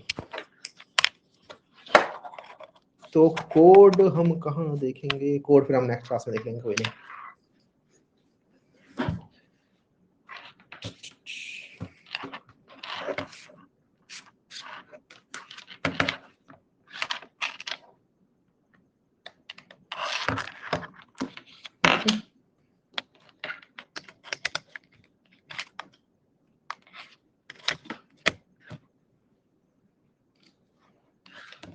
पूर्वी चंदन, एक सेकेंड,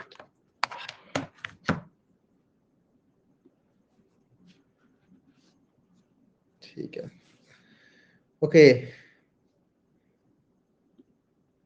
व्हाइल लूप हो गया, डू व्हाइल लूप हो गया, एरेज हो गए, डिक्लेयरिंग एरेज हो गए, इनिशियलाइजिंग एरे हो गई, जावा मल्टी डायमेंशनल हो गए, जावा मेथड में आ गए थे हम, राइट। मल्टी डायमेंशनल एरे में किसी को कोई दिक्कत थी, हाउ टू टेक इनपुट, वही अगेन इस बार हमें फॉर लूप जो चलाना होगा ना यार, वो फॉर लूप हमें चलाना पड़ेगा कुछ इस तरीके से कि एक फॉर लूप के अंदर दूसरा फॉर लूप चलाओगे, ठीक है। इस बार आप एक सेकेंड, तो इनपुट लेने का देखो जिस तरीके से होगा कि फॉर लूप होगा हमारा राइटिंग इसके अंदर बहुत गंदी आने वाली। एक फॉर लूप होगा इसके अंदर, जो हमारी रोज आएंगी इसके अंदर, आई आई वाला फॉर लूप होगा ये, और इसके अंदर हमारा एक फॉर लूप होगा जे वाला, ठीक है, ये फॉर लूप होगा जे वाला, और इसके अंदर आप लोग लिखोगे A I J equals to वही S C dot next int, ठीक है, नेक्स्ट एंड। और इस तरीके से ये जो दो फॉर लूप चलेंगे तो आप लोग इनपुट ले पाओगे। Okay okay, got it. Doctor Anuj भैया यार इसी वजह से पैड यूज करते हैं। कोई नहीं, मेथड्स में घुसते हैं यार, मेथड्स बहुत कमाल की चीज है। इनके इसके कंसेप्ट को समझ लेते हैं, मेथड को कोड हम नेक्स्ट क्लास में कर लेंगे, ठीक है। Sorry for this, but method को नेक्स्ट क्लास में कोड कर लेंगे। I can't share my screen right now. Extend the time, अभी ऑप्शन आ नहीं रहा एक्सटेंड करने का। आई थिंक ये लास्ट के 5 मिनट में आता है ऑप्शन, तो तब बताना मुझे।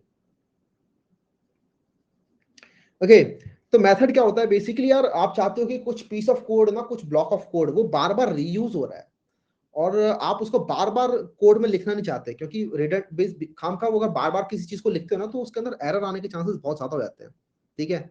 और अगर आप लोगों को कोड को ऐसा चाहिए कि कोड मेरा बहुत ऑप्टिमाइज्ड रहे, अगर मुझे चेंजेस करने हैं तो बस एक ही जगह चेंज हो, बाकी जगह रिफ्लेक्ट हो जाए, तो आप लोग उस ब्लॉक ऑफ कोड को एक फंक्शन में डाल देते हो। क्या कहना चाहते हो जरा समझेंगे। सपोज करो ये मेरा बहुत बड़ा कोड है, ठीक है, दिस इज माई कोड, और इसके अंदर ये वाला जो चंक है ना, ये यहाँ पर भी आ रहा है, फिर ये वाला चंक नहीं, इसी सेम चंक यहाँ पर भी आ गया, और बीच में भी सेम वाला चंक आ गया, सपोज करो, ठीक है। ये मेरा बहुत सारी लाइनों का कोड है, लेकिन इस चंक को बार बार रिपीट होना है, यहाँ पर कुछ कुछ लाइनें और आ रही हैं, यहाँ पर कुछ कुछ लाइनें और आई, लेकिन ये वाला चंक बार बार रिपीट हो रहा है। तो आप क्या करोगे, इस वाले चंक को एक जगह लिख दोगे, इस चंक को बाहर कहीं लिख दोगे यहाँ, और बार बार बस इसी चंक को कॉल कराते रहोगे, ठीक है। तो यहाँ पर आप इस चंक को लिखोगे नहीं ना, लिखोगे नहीं आप, यहाँ पर इसे बस कॉल कराओगे, यहाँ पर भी आप इसे लिखोगे नहीं, लिखा तो आपने यहाँ पर ही लिखवाया, ठीक है, इसका नाम हमने रख दिया एफ मान लो। तो आप इस एफ को कॉल कराओगे, यहाँ पर भी एफ को कॉल कराओगे, यहाँ पर भी एफ को कॉल करा लोगे, तो ये एफ आप बार बार कॉल करा लो। इससे फायदा क्या है, आपको बार बार लिखना नहीं पड़ा, ठीक है, आपका टाइम बच गया। दूसरा फायदा क्या, अगर आपको कोई भी चेंज करना है इसके अंदर, तो आपको सिर्फ इस वाले चंक में चेंज करना है, यहाँ चेंज करना है, वो चेंज हर जगह रिफ्लेक्ट हो जाएगा, वो चेंज आपको बार बार हर जगह जाके नहीं करना पड़ेगा। तो ये फायदा था फंक्शन का, यहाँ पर मैंने लिखा भी हुआ है मेथड, इसको मेथड भी कहते हैं, ठीक है। मेथड फंक्शन एक ही बात है, मेथड कहो फंक्शन कहो एक ही बात है मोहित, ठीक है प्यारे मोहित, मेथड कहो फंक्शन कहो एक ही बात है। A method is a block of code that performs a specific task, जैसे कि ये ब्लॉक है, ये एक ही टास्क परफॉर्म कर रहा है। मुझे ये चीज बहुत अच्छी लगती है कि यहाँ पर बहुत सारे लोग बिगनर हैं, और काफी सारे लोग हैं जिनको बेसिक चीजें आती हैं, तो they are easily able to help others. तो इसी हिसाब से हमारे जो ये बन रहा है ना कम्युनिटी जो हमारी बन रही है, ये बहुत ज्यादा हेल्पफुल रहते हैं उन लोगों के लिए जो एकदम बिगनर है, क्योंकि इनके डाउट्स सॉल्व करने के लिए काफी लोग हैं। और ये मैं हमेशा इंकरेज भी करूंगा कि आप पूरे टाइम इंटरेक्ट करते रहो, या तो मेरे साथ या फिर अपने फेलो जो भी स्टूडेंट्स हैं उनके साथ, सो दैट लर्निंग आपकी भी इंक्रीज हो और पूरा का पूरा लर्निंग वाला माहौल रहे, ठीक है। ये चीज हमें करनी है, ओके। ठीक है, हाँ ये थम्स अप मेरे को चाहिए होता है जब भी मैं ये करता हूँ, इसका मतलब थम्स अप चाहिए। ठीक है, क्लास एक्सटेंड करने का टाइम आ गया है, तो I am extending it by 30 minutes for now. Okay, अब देखते हैं मेथड में होता क्या है। Dividing a complex problem into smaller chunks makes your program easy to understand and reusable. तो एक और फायदा ये होता है कि आप अपने कोड को अगर बहुत सारे फंक्शंस में डिवाइड कर देते हो, तो उससे आपका जो कोड होता है वो पढ़ने लायक भी हो जाता है। ठीक है, यहाँ पे वही लिखा हुआ है, makes it easy to understand. जो दूसरे लोग हैं वो भी इसको इजी से पढ़ सकते हैं, क्योंकि जब आप किसी कंपनी में काम करते हो, तो उस कंपनी में ये तो नहीं है ना कि आप ही उस कोड पे काम करने वाले हो। सपोज आपको कंपनी का एंड्रॉइड ऐप बनाना है, तो उस एंड्रॉइड ऐप के ऊपर सिर्फ आप काम नहीं कर रहे होगे, आपके अलावा आपकी टीम मेंबर जो कि 50 लोग हैं, वो भी सेम कोड पे काम कर रहे होंगे। तो वो भी कभी ना कभी आपकी कोड वाली फाइल को देखेंगे खोल के, तो उनको भी समझ में आना चाहिए कि क्या लिखा है इस बंदे ने। तो उसके लिए आप क्या कर सकते हो, अपने कोड को, जो आपने कोड लिखा है, उसको मल्टीपल फंक्शंस में डाल सकते हो। कि अगर आपका ये बहुत बड़ा सा कोड है, यहाँ पे इसके अंदर आपने मल्टीपल फंक्शंस डाल दिए, ठीक है, बस फंक्शंस इस तरीके से कॉल करा रहे हो, और ये जो फंक्शंस हैं ये आपने नीचे कहीं बना रखे हैं अलग। यहाँ पे बस फंक्शंस के नाम से आपने उन्हें कॉल करा रखा है कि एफ हो गया, सपोज ये पी हो गया, ये हो गया सी। तो यहाँ पे फंक्शंस कॉल करा रखे हैं, और इन फंक्शंस के नाम कुछ आप मीनिंगफुल रख सकते हो कि हाँ इस फंक्शन का नाम ये है, कि ये फंक्शन ये स्पेसिफिक काम करता है। फायदा ये होगा इसका ये भी कि वो बंदा जो आया है आपका कोड देखने के लिए, वो आपके फंक्शन को डायरेक्टली उठा के अपने पास ले आ सकता है, और वो अपने हिसाब से उसको यूज कर सकता है, उसको वो चीज दोबारा से लिखने की जरूरत नहीं पड़ी, राइट। तो बहुत ज्यादा फायदे होते हैं इसके, मॉड्यूलर करने काम में आता है बेसिकली। अब बनाते कैसे जरा ये समझ लेते हैं। तो बेसिकली इसका सिंटेक्स कुछ इस तरीके का होता है, यहाँ पे मैंने लिखा भी हुआ है कि पहले आप लगाते हो रिटर्न टाइप, कि ये फंक्शन रिटर्न क्या करने वाला है। एक्सटेंड कर दिया मैंने, थैंक यू। मॉड्यूलर क्या होता है, मॉड्यूलर बेसिकली आप उसको मल्टीपल मॉड्यूल्स में डिवाइड करते हैं, छोटे छोटे चंक्स में डिवाइड करने को मॉड्यूल कहते हैं। ठीक है, इसको बंद ही कर देते हैं। तो पहले हम लिखते हैं रिटर्न टाइप, कि ये फंक्शन क्या रिटर्न करने वाला है। हर फंक्शन एक वैल्यू रिटर्न कर सकता है कोई भी, ठीक है। तो ये होता है कि फंक्शन ने कुछ काम किया और उसके बाद कुछ रिटर्न कर दी।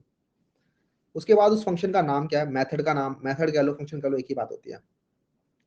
मलय मलय का एक बार डाउट ले लेते हैं, कुछ बड़ी सी चीज लिखी उन्होंने पास किया 2015 में सीएसई से। Then I work as android developer for डेढ़ year. Then I have gap in industry, I was into different sector, how can I get into IT sector. ये वाली चीज मलय आप एक काम करोगे, एक बार जैसे हम ये मेथड खत्म करते हैं, देन एक बार आप मेरे से पूछ लेना, ठीक है। Screen share, I can not do screen share यार, I am really sorry for this. मैं इसकी वजह से आपको कोड भी नहीं दिखा पाऊंगा करके आज की क्लास में, मेथड्स का नहीं हो पा रही। मुझे एंड क्लास करनी होगी, बट अगर मैं एंड क्लास करता हूं तो I think class he and हो जाएगी फिर। ठीक है, तो मेथड का जो कोड है वो एक बार दोबारा देख लेना, एक्सटेंड हो चुकी है क्लास। ठीक है, क्वेश्चंस कब से शुरू होंगे, क्वेश्चंस यार हमारे शुरू हो ही गए हैं वैसे तो, लेकिन अगर आप डीएसए क्वेश्चन की स्पेसिफिक बात कर रहे हो, तो हम टाइम कॉम्प्लेक्सिटी वगैरह के अंदर मूव कर रहे होंगे फ्रॉम नेक्स्ट वीक। एक्सटेंड हो तो गई क्लास भाई, हो गई एक्सटेंड, थैंक यू। मैंने एक्सटेंड कर दिया आधे घंटे के लिए, 2 बजे 2 घंटे की हो गई अब क्लास, 1.5 घंटे की नहीं है। ओके, तो मेथड में ही थे हम, मेथड समझते हैं। तो ये हो गया मेथड का नाम, कि मेथड का नाम क्या है, ये रेलेवेंट नाम होना चाहिए, जो भी ये मेथड काम कर रहा है वही नाम रखना चाहिए आपको। उसके बाद अंदर आपकी मेथड की बॉडी आती है। सपोज करो आप चाहते हो एक ऐसा मेथड बनाना जो कि 2 नंबर्स का सम लेता है, ठीक है। अच्छा, ये मेथड को एक बार और अच्छे से समझते हैं। ये तो मेथड की छोटी मोटी बॉडी हो गई, लेकिन एक्चुअल बॉडी जो होती है वो कुछ इस तरीके की होती है। Complete structure of the method कुछ ऐसा होता है कि पहले उसमें एक्सेस मॉडिफायर आता है, कि ये मेथड पब्लिक है, प्राइवेट है, प्रोटेक्टेड है। एक्सेस मॉडिफायर अच्छे समझेंगे अगली क्लास में।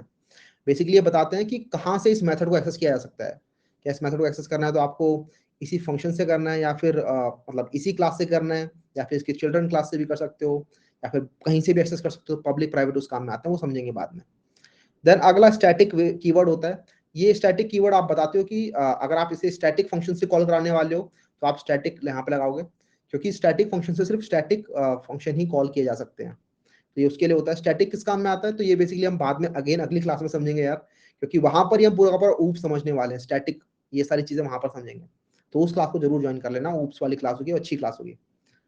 मतलब अगर आपको ऑलरेडी आती भी है ना ऊप्स, तब भी ज्वाइन कर ही लेना, क्योंकि वो बहुत अच्छी क्लास रहने वाली है।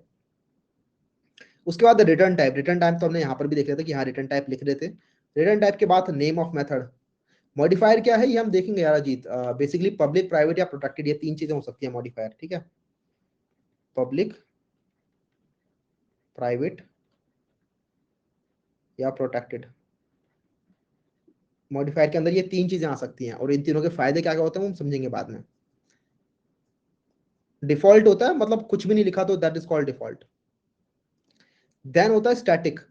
स्टैटिक कीवर्ड बताता है कि ये क्या स्टैटिक फंक्शन से अगर कॉल कराना है तब तो स्टैटिक रखो, अगर नहीं कराना तो स्टैटिक मत रखो। स्टैटिक बनाने का क्या फायदा होता है, बेसिकली ऑब्जेक्ट्स अगर बना रहे हो किसी क्लास के, तब आप नॉन स्टैटिक तरीके से एक्सेस कर सकते हो। अगर आप स्टैटिक ऑब्जेक्ट नहीं बना रहे तो मतलब क्लास के नाम से एक्सेस करना चाहते हो, देन आपको स्टैटिक लगाना पड़ेगा। मुझे पता है समझ में नहीं आ रहा होगा क्लास ऑब्जेक्ट क्या चल रहा है, ये सब हम नेक्स्ट क्लास में समझेंगे, इसलिए स्टैटिक को स्किप कर रखा है मैंने। रिटर्न टाइप, बेसिकली कोई भी डेटा टाइप आप रिटर्न कर सकते हो, इंटीजर, फ्लोट, डबल, कुछ भी आप रिटर्न कर सकते हो। तो वहां पे आप डेटा टाइप डाल दोगे कि मुझे ये वैल्यू रिटर्न करानी है इससे, तो रिटर्न टाइप हो गया। उसके बाद मेथड का नाम हो गया। उसके बाद इसमें आप मल्टीपल पैरामीटर्स पास कर सकते हो जितने मर्जी, ठीक है। मल्टीपल पैरामीटर्स पास कर सकते हो इसके अंदर। वो बताएंगे कि क्या इनपुट ये ले रहा है। कोई फंक्शन जो है वो कुछ इनपुट लेता है, मतलब सपोज करो ये डब्बा जो है, ये ब्लैक बॉक्स समझो कि ये बहुत सारे इनपुट लेता है अपने अंदर, ठीक है। इसने ये ऐसे इनपुट ली और एक आउटपुट रिटर्न करी, तो यहां से तो इसने ली इनपुट और यहां पे इसने रिटर्न कर दिया output. So this is called complete structure of the method. अब इसको समझते हैं एक एग्जांपल की हेल्प से। सपोज करो हम चाहते हैं एक ऐसा मेथड बनाना जो कि दो नंबर्स का सम लेता है और सम को रिटर्न कर देता है। तो हम क्या करेंगे, हम बनाएंगे मॉडिफायर लगाते हैं पहले। तो मैं चाहता हूँ पब्लिक वाला बना देता हूँ कि हर जगह से कॉल हो सके, तो पब्लिक बनाएंगे। उसके बाद स्टैटिक, चलो स्टैटिक नहीं लगाता मैं। अगला रिटर्न टाइप, रिटर्न टाइप इसका इंट होगा, राइट, क्योंकि दो नंबर्स का सम लेके इंटीजर नंबर का सम लेके इंटीजर रिटर्न करेगा, तो इंट लगा दिया। उसके बाद मेथड का नाम, मेथड का नाम मैं बना दूंगा सम ऑफ, मैंने नाम रख दिया कुछ भी। मेथड का नाम मैं इस तरीके से रखते हैं, ठीक है। मेथड का नाम बेसिकली पैकेज के नाम की तरह रखा जाता है, तो यहाँ पे मैंने रख दिया सम ऑफ। उसके बाद इसमें पैरामीटर पास करेंगे ब्रैकेट के अंदर। पैरामीटर हम कैसे पास करते हैं, तो पहले डेटा टाइप आता है कि इंट, उस फिर डेटा टाइप का नाम ए, फिर अगला कॉमा लगा के दूसरा ले लो पैरामीटर इंट बी, बंद किया, और ये हमारा यहाँ पे फंक्शन स्टार्ट हो गया। उसके बाद इसके अंदर हम सम निकाल लेते हैं इसका, तो int sum equals to A plus B, उसके बाद रिटर्न कर दिया सम।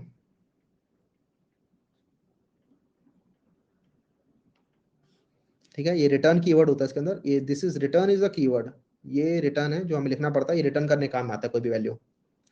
हाँ, यहाँ पर अंशुमन ने लिखा रिटर्न ए प्लस बी भी कर सकते हो, ठीक है, दोनों ही चीजें वैलिड है।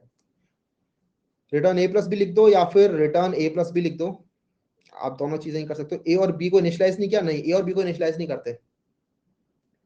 फंक्शन जब कॉल होगा ना तो वो बताएगा ए और बी की क्या वैल्यू है, ठीक है। रिटर्न नहीं करेंगे तो क्या होगा, रिटर्न नहीं करेंगे और आपने रिटर्न टाइप दे रखा इंट, जैसे हमने यहाँ पर रिटर्न टाइप इंट दे रखा, राइट, और आपने कोई वैल्यू रिटर्न नहीं की, तो यहाँ पर उसे एरर मिल जाएगा। वो एरर देगा आपका कंपाइल टाइम है, कंपाइलर ही एरर देगा कि भाई रिटर्न करने के लिए बोला था आपने इंट रिटर्न करोगे, लेकिन आपने कुछ रिटर्न नहीं किया। अगर आपका फंक्शन रिटर्न नहीं करता कुछ, तो उस केस में आप वॉइड बनाते हो, ठीक है। रिटर्न टाइप उस केस में आपका होता है वॉइड, ये याद रखना। अगर आप यहाँ पर इंट रिटर्न नहीं करना चाहते तो उस केस में आप यहाँ पे लिखोगे पब्लिक वॉइड। स्टैटिक क्यों नहीं दिया इसमें, क्योंकि स्टैटिक देने का मन नहीं था मैं नहीं चाहता था कि स्टैटिक वाले फंक्शन से कॉल लो, मैं चाहता हूँ इसके लिए ऑब्जेक्ट बनाया जाए, ये सब समझेंगे हम बाद में, ठीक है, अगली क्लास में। Static is a optional keyword. Void का एग्जांपल, जैसे अगर आप चाहते हो कुछ प्रिंट कराना, बस हेलो प्रिंट कराना चाहते हो, ठीक है, ग्रीटिंग्स फंक्शन है आपका, कि ये फंक्शन है बस ये ग्रीटिंग्स कर देता है और कुछ नहीं करता, इस फंक्शन का काम कुछ हो रहा है ही नहीं, ये बस प्रिंट करता है ग्रीटिंग्स।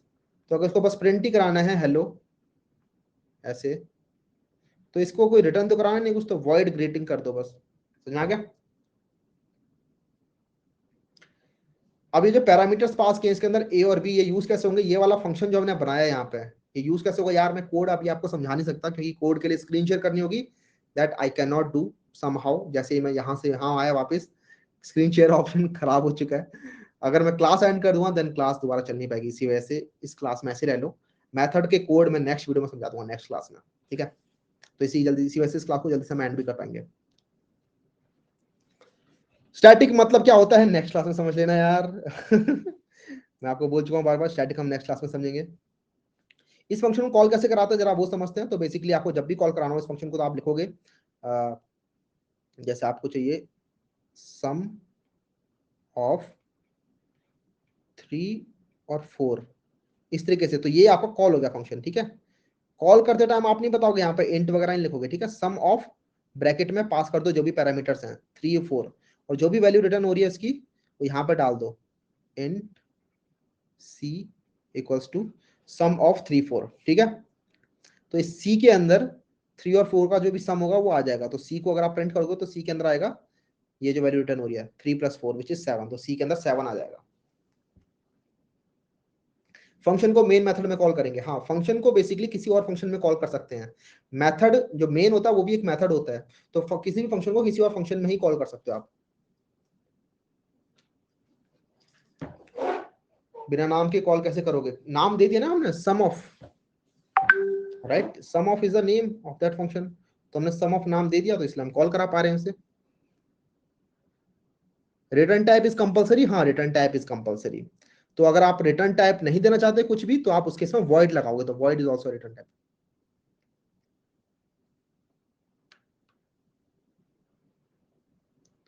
आपका क्या है, फंक्शन के अंदर फंक्शन कॉल कर सकते हैं। हाँ, फंक्शन के अंदर फंक्शन कॉल कर सकते हैं। जैसे आप चाहते हो कि जो आपने सम ऑफ वाला फंक्शन बनाया, मतलब कोई और फंक्शन बना सकते हो आप। सपोज करो एक ब्लैंक आ सकता है क्या इसमें? हाँ आ सकता है। आ गया क्या ब्लैंक? हो नाइस। ठीक है, तो अगर आप चाहते हो एक कॉम्प्लेक्स फंक्शन बनाना, ठीक है, ये कॉम्प्लेक्स फंक्शन है हमारा, इस फंक्शन का नाम है कॉम्प्लेक्स और ये लेता है इंट ए और इंट बी। ठीक है, ये कॉम्प्लेक्स फंक्शन है। तो ये क्या कर सकता है कि एक सिंपल फंक्शन को कॉल कर सकता है int C equals to simple, और उसके अंदर ये ए और बी पास कर सकता है इस तरीके से, और जो भी वैल्यू आएगी उसकी, और फिर उसके साथ ये कुछ भी यूज करेगा। सपोज करो इंट रिजल्ट बनाया इसने, उसके अंदर ए प्लस बी प्लस सी कर दिया और फिर रिटर्न कर दिया रिजल्ट। ठीक है, तो ये जो कॉम्प्लेक्स फंक्शन है इसके अंदर आप देख रहे हो एक सिंपल फंक्शन यूज हो रहा है, और ये सिंपल फंक्शन हम यहाँ बना सकते हैं। ठीक है, जो कि दो वेरिएबल ये भी लेता है इंट ए और इंट बी। तो इस तरीके से एक फंक्शन अपने अंदर कितने मर्जी फंक्शन कॉल करा सकता है। मेथड एंड फंक्शन में कोई डिफरेंस नहीं होता है। Call by value call by reference जैसा कोई इसमें नहीं होता है। तो देखो बेसिकली होता क्या है, इसके अंदर होता क्या है, इंट ए इंट बी लिख रहे हैं, राइट, हम यहाँ पर डायरेक्टली वैल्यू पास कर रहे हैं। सी प्लस प्लस में और सी में क्या होता है, आप इसके अंदर डायरेक्टली एड्रेस पास कर सकते हो। आप बता सकते हो कि इस एड्रेस की वैल्यू चेंज करो आप। ठीक है, तो उस एड्रेस की वैल्यू हर जगह चेंज हो जाती है। फिर यहाँ पर आप डायरेक्टली वैल्यू पास कर रहे होते हो, तो वहां पर जो कॉल मतलब जो ए और बी हैं ये एक नए बन रहे हैं। ठीक है, मेमोरी के अंदर ए और बी नए बन रहे हैं, तो इनके अंदर चेंजेस होंगे। जो पुराने वाले ए और बी थे जो कॉल कराते टाइम कॉम्प्लेक्स को जब कॉल कराया था आपने, कॉम्प्लेक्स को कराते कॉल कराते टाइम जो आपने इसमें 2 और 4 पास किए थे, इनकी वैल्यू चेंज नहीं होगी। ठीक है, इनकी वैल्यू वही के वही रहने वाली है। अगर आप इस ए और बी के अंदर चेंज भी करोगे तो भी ये वाली यहाँ की ए और बी की वैल्यू चेंज नहीं होगी। जावा में पॉइंटर नहीं होते हैं, नहीं होते जावा पॉइंटर, यही इसकी खास बात भी होती है यार। ये इसको एक तरीके से बहुत सेफ लैंग्वेज बनाती है। अगर आप किसी भी लैंग्वेज के अंदर अगर एड्रेस को एक्सेस कर सकते हो तो आप उसके अंदर बहुत ही वल्नरेबिलिटीज छोड़ सकते हो कोड के अंदर। अगर आप उसके अंदर एड्रेसेस को एक्सेस कर रहे हो तो आप कुछ उसमें गलतियां भी कर सकते हो बहुत सारी, और कुछ गलतियां ऐसी हो सकती हैं कि यहाँ पर एड्रेस चेंज हुआ वहां भी एड्रेस चेंज हो गया। तो ये सारी चीजें ना हो इसी वजह से यहाँ पर हम एड्रेसेस को डायरेक्टली एक्सेस नहीं करते हैं।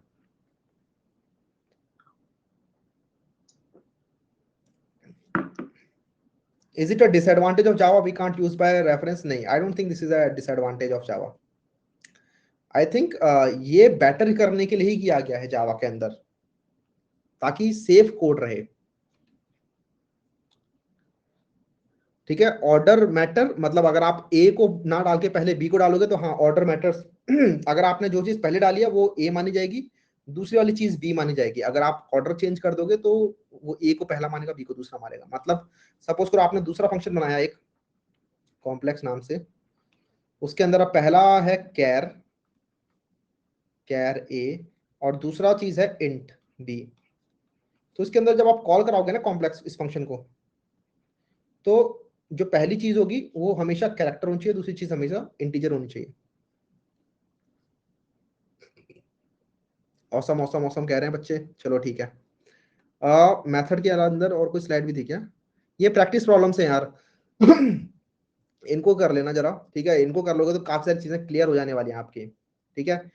पीडीएफ डोंट वरी, पीडीएफ हम अपनी टेलीग्राम पे डाल देंगे, बाकी जब ये क्लास एंड होगी तो ये वाली पीडीएफ तो आपको मिल जाएगी, लेकिन जो एनोटेशन वाली पीडीएफ है जिसके अंदर मैंने चीजें लिखी हुई हैं वो वाली पीडीएफ मेरे आईपैड में है, तो वो मैं पीडीएफ निकाल के आपको टेलीग्राम पे डाल दूंगा। क्लियर? टेलीग्राम को सबके सब ज्वाइन कर लेना, the link is in the chat. Practice problem करो और इनको बेसिकली संभाल के रखो, ठीक है, अपना कोड करो, इनको अपना चाहो तो गिटहब वगैरह पे भी डालो यार, जिससे आपके पास एक प्रोजेक्ट रहे बढ़िया कि हाँ देखो हमने ये सब किया हुआ है। वैसे वो इसकी ज्यादा वैल्यू होगी नहीं, लेकिन फिर भी आप लोगों की खुशी के लिए एक अच्छा प्रोजेक्ट हो सकता है ये। प्रॉब्लम्स बहुत अच्छी हैं, इनको आप करोगे तो चीजें काफी ज्यादा और क्लियर होंगी। काफी सारे लोग होंगे जो कि बहुत जल्दी कर पाएंगे, काफी सारे लोग होंगे जिनको टाइम लगेगा। तो करो इनको, समझो इनको किस तरीके से होती हैं। अगर नहीं होती हैं तो नेट पे देखो, इनके सोल्यूशन आपको मिल जाएंगे। सारी प्रॉब्लम्स ऐसी हैं जो कि आपको इंटरनेट पर मिल जाएंगी और इनसे आपके बेसिक सारे क्लियर हो जाएंगे। For loop, while loop, methods, और जो हमने पढ़ा था, और क्या पढ़ा था, मैट्रिक्स और एरेस, ये सारी चीजें पढ़ी थी। सारी चीजें इसके अंदर हैं क्वेश्चंस के अंदर। मेथड का कोड हमने आज की वीडियो में नहीं देखा, वो हम देखेंगे नेक्स्ट वीडियो के अंदर, ठीक है। ऑलरेडी वैसे भी 1 घंटे 41 मिनट की हो गई है, तो ठीक है, कोई दिक्कत नहीं है। रिकर्जन हम करेंगे, रिकर्जन की प्रॉपर डेडिकेटेड क्लासेस आएंगी आगे, तो डोंट वरी। जब तक कुछ लोगों ने हैंड रेस किए हुए, जरा बात कर लेते हैं। आदित्य,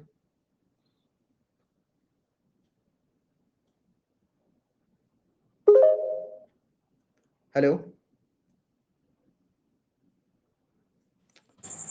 हेलो।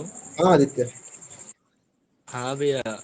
भैया मेरा ये प्रॉब्लम था, जैसे मैं कोई कोड लिखता हूँ तो इसे स्कैनर क्लास में जो ऑब्जेक्ट बनता है, एस सी ऐसे बनाया, इन बनाया, तो उसके नीचे क्या होता है, येलो अंडरलाइन आ जाती है, तो ये किस वजह से आ जाती है? यार ये वार्निंग्स होती हैं, आप अगर पढ़ोगे उसके अंदर कि क्या है, उसके ऊपर हवर करोगे ना येलो रैन पर, तो पता चल जाएगा कि ये वार्निंग है। तो वार्निंग आपको बता देगी किस चीज की वार्निंग आ रही है। वो वार्निंग्स होती हैं, उनका उनको टेंशन मत लो। और रेड कलर की लाइन आ रही है तो that is the problem. Yes yes, ठीक है भैया, हाँ। ओके जी। ओके, थैंक यू भैया। बीच में से किससे बात कर लेते हैं? अमित्य।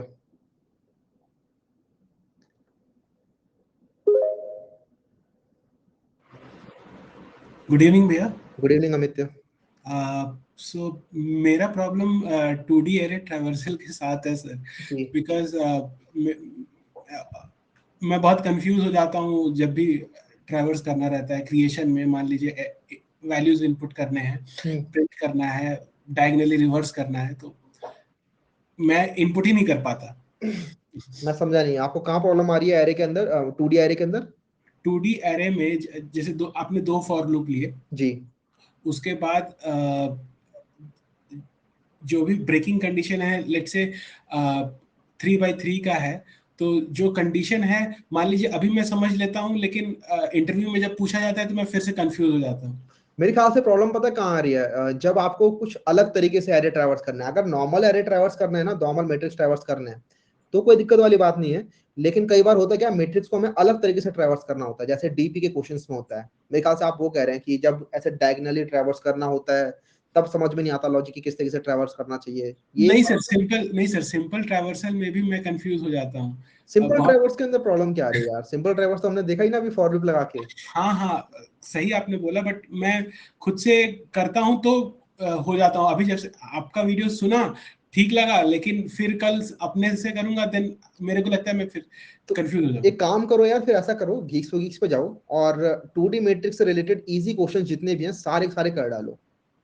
ठीक ठीक है। है, ये करो, कल ट्राई करना, उसके बाद मुझे कल परसों वाली क्लास में बताना अभी भी दिक्कत आ रही है क्या, फिर हम और कुछ सोचते हैं। थैंक यू भैया। ओके आदित्य।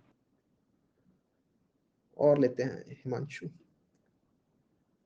ये प्रैक्टिस प्रॉब्लम जरूर कर लेना यार, इसके अंदर बढ़िया बढ़िया क्वेश्चन है। हेलो भैया। हाय हिमांशु। गुड इवनिंग भैया।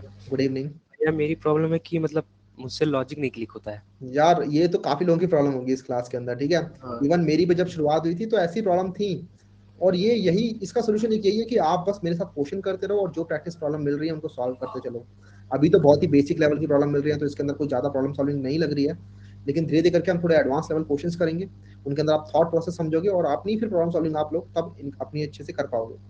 तो बस यही है कि ज़्यादा से ज़्यादा क्वेश्चन प्रैक्टिस करने होते हैं, इजी क्वेश्चन पहले प्रैक्टिस करने होते हैं, then medium, then hard problem practice करने होते हैं। इनफ कर लेते हैं ना तो हमें समझ में आ जाता है फिर किस तरीके से क्वेश्चन सॉल्व होना। बस यही सोल्यूशन है यार इसका, और कोई सोल्यूशन नहीं है, बस practice practice and practice. Yes मतलब भैया मैं क्या करता हूँ ना, मतलब एक साथ मैंने 3-4 प्रोग्रामिंग लैंग्वेज सीख ली, तो अभी मतलब मेरा जावा स्ट्रांग है, फिर मैंने C++ भी सीख ली तो मैं कंफ्यूज होता किसमें पहले मैं करूँ कोड। किसी में भी कर लो, अगर आपकी C++ और जावा दोनों ही अच्छी हैं तो कोई भी लैंग्वेज चूज कर लो यार, आपकी तो और अच्छी बात है। कंफ्यूज क्या होना है इसके अंदर, लैंग्वेज में थोड़ा कंफ्यूज होना चाहिए कभी भी, कौन सी लैंग्वेज में करना है। ऐसे तो मुझे पता नहीं कितनी लैंग्वेज आती है, मैं ऐसे कंफ्यूज हो गया था तो फिर कंपटीशन ही निकल जाएगा पूरा का पूरा। कोई भी लैंग्वेज पकड़ो, आगे बढ़ो। थैंक यू भैया। ओके हिमांशु। गौरव,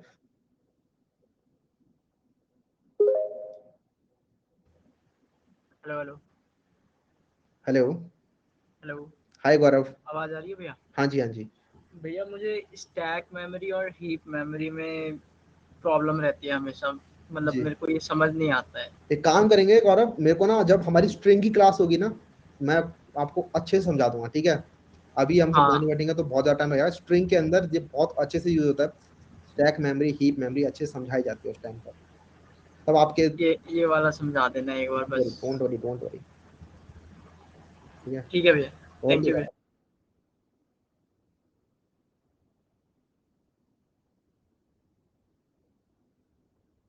सौमिक, मैं रैंडमली चूज कर रहा हूँ यार तो हेलो,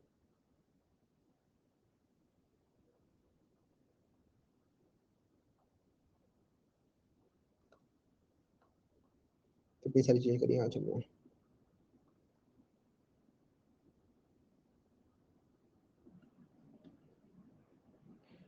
कुछ डाउट आ रहे हैं भैया, डाउट भी ले लो, ठीक है, डाउट भी लेते हैं। I have a doubt. देखो एक दूसरे के भी डाउट सॉल्व कर देना, और अगर कोई आपके कोई और आपके, हाय सौमिक, आवाज आ रही है? आई थिंक सौमिक बोल नहीं रहे हैं, तो नेक्स्ट अरित्र। ये प्रैक्टिस प्रॉब्लम टेलीग्राम पे डाल दो, हाँ ठीक है डाल दूंगा। हाय अरित्र। भैया मैं बहुत ही बिगिनर हूँ, मतलब आप थोड़ा माइक। स्पोर्ट्स। जी जी हेलो भैया।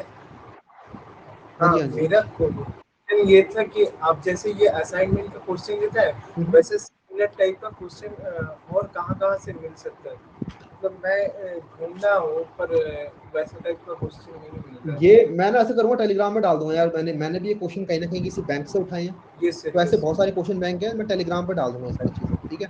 ओके भैया। और एक क्वेश्चन है, मतलब मैं आपके बोलने के बाद हैकर जाके वो प्रैक्टिस प्रॉब्लम में गया था, पर वहाँ पे मतलब वो कोड एडिटर और W3 स्कूल का कोड एडिटर कैसे काम करता है वो समझ में ही नहीं है। मतलब इक्लिप्स में जैसे हम करते हैं, कोई एक क्लास बना के उसके अंदर लिख देते हैं, पर वहाँ पे एडिटर कैसे काम करता है वही नहीं समझ में ठीक आया। है, मैं समझ गया ये चीज अरित्र। और जब हम क्वेश्चंस कर रहे होंगे ना, अभी मैं ऐसा अभी थोड़ा बेसिक चीजें पढ़ा रहा हूँ, ठीक है।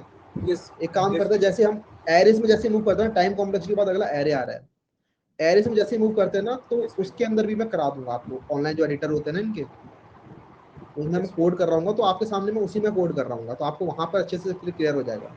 अभी फिलहाल के लिए ओके आप भाई। इक्लिप्स के अंदर ही कोड कर लो, ठीक है। जो ओके क्वेश्चंस भैया। मिल रहे हैं और प्रैक्टिस प्रॉब्लम वही। क्वेश्चंस थोड़ा टेलीग्राम में भेजना।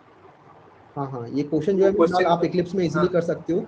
जो हाँ प्रॉपर हैकर और हैकर रहेंगे, या फिर जो भी लीड कोड वगैरह हैं, इन सब के ऊपर हम कोड कर लेंगे एक बार ऑनलाइन जजेस के ऊपर, मतलब करूंगा ही मैं इस कोर्स के अंदर, तो आपको वहां पर क्लियर हो जाएगा किस तरीके से करना होता है। ओके मनीष,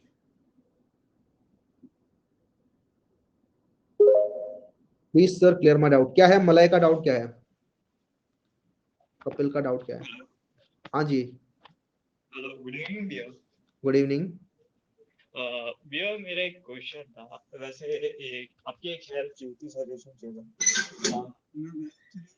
के लिए थोड़ा बहुत ट्राई कर रहा हूँ, तो एक्चुअली मैं Web3 के लिए सोर्सेज बहुत कम है यूट्यूब और इंटरनेट पे। मैं एक्चुअली डेवलप करना चाह रहा हूँ अपने स्किल्स, सो अगर उससे रिलेटेड अगर आपको कुछ पता है बेसिकली कहाँ से एकदम बेसिक से सीख सकते हैं? ये दिख रहा है टैप यूनिवर्सिटी, हाँ, यस यस यस, इसको फॉलो करो डेफिनेटली। YouTube okay. पे, ठीक है। बिल्कुल बेसिक से लेकर एडवांस तक जाओ इसके अंदर। और भी 2-3 चैनल है क्रिप्टो के चैनल्स थोड़े पढ़ो, उसमें किस क्रिप्टो करेंसी के बारे में बता रखा है। फ्लिकर इशू बहुत ज्यादा कर रहा है यार। एक सेकंड रुकना यार, 1 मिनट रुकना।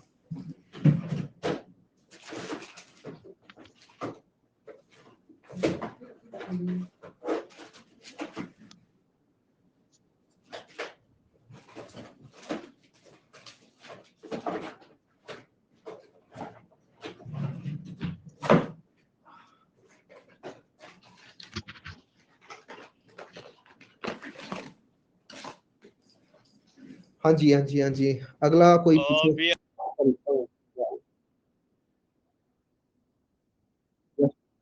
आप बताइए।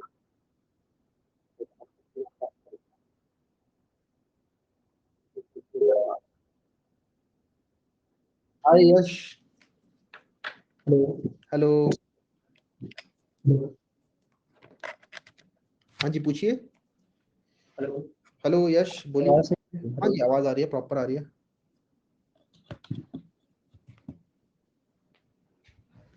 यश बोलिए। यश हाँ बोलिए। आपकी आवाज नहीं आ रही है। हेलो हेलो, मेरी आवाज नहीं आ रही है? किसी को मेरी आवाज नहीं आ रही हेलो है? आ रही है ना, सबको आ रही है यार। यश मुझे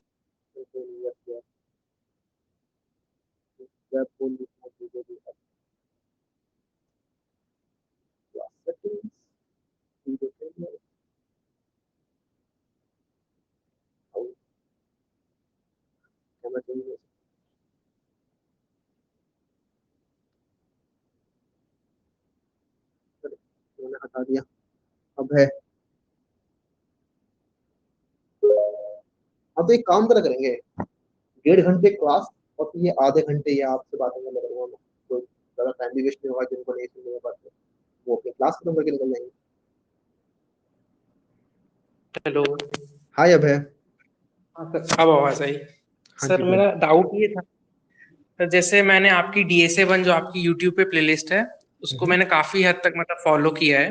हम्म।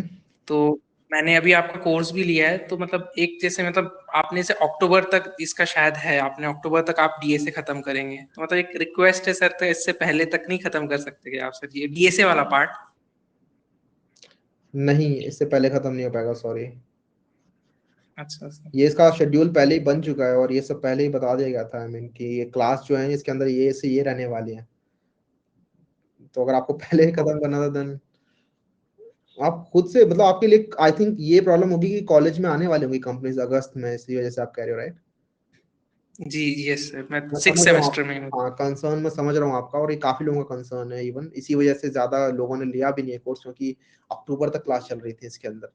तो मैं आपको सजेस्ट करूंगा कि आप देख लो हमारी अगस्त तक क्या क्लास चल रही है इसके अंदर, ठीक है। और उसके बाद वाली जो क्लासेस हैं वो अभी से पैरेलली खुद ही पढ़ना स्टार्ट कर दो, ठीक है। क्योंकि ये थैंक तो यू आपकी सर। अक्टूबर तक चलने वाली है यार। आई एम सॉरी, यहाँ पे हेल्प नहीं कर पाऊंगा आपकी अब। Glad to talk to you sir. अरे बिल्कुल। नेक्स्ट सौम्या जी।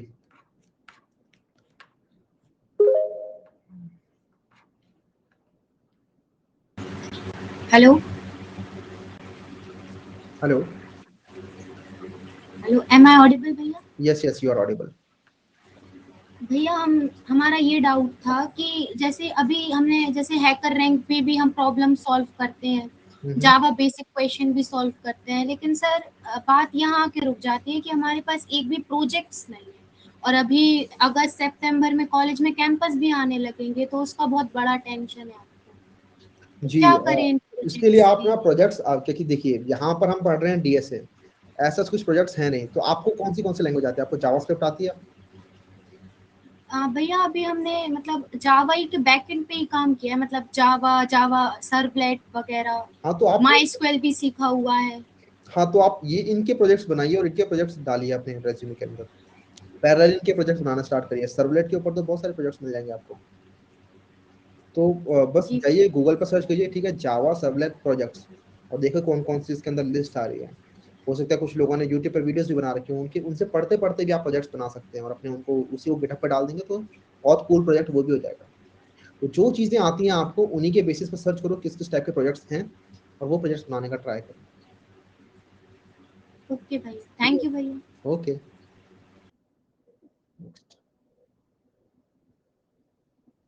रोशन जी।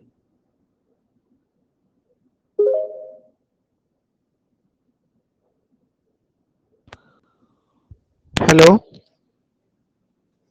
हेलो। हाँ जी। हेलो। हाँ सुदर्शन जी बोलिए। हाँ सर, सुनाई दे रहा है? हाँ जी बोलिए। हाँ सर, ये बताइए कि इस प्लेसमेंट की चीज़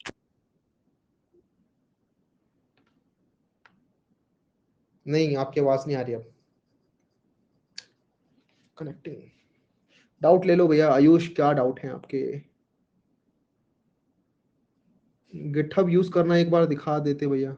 गिटहब के लिंक डाल दूंगा ना, यूज करने में ऐसा कुछ है नहीं। मैं अगर आपके अपनी स्क्रीन शेयर कर पाता हूँ तो अभी दिखाया था आपको। मैंने शुरुआत में भी दिखाया था वैसे क्लास की स्टार्टिंग में। कोई होगी स्क्रीन शेयर। Nice nice. एक सेकंड में आपको कुछ और चीजें दिखाता हूँ आपको।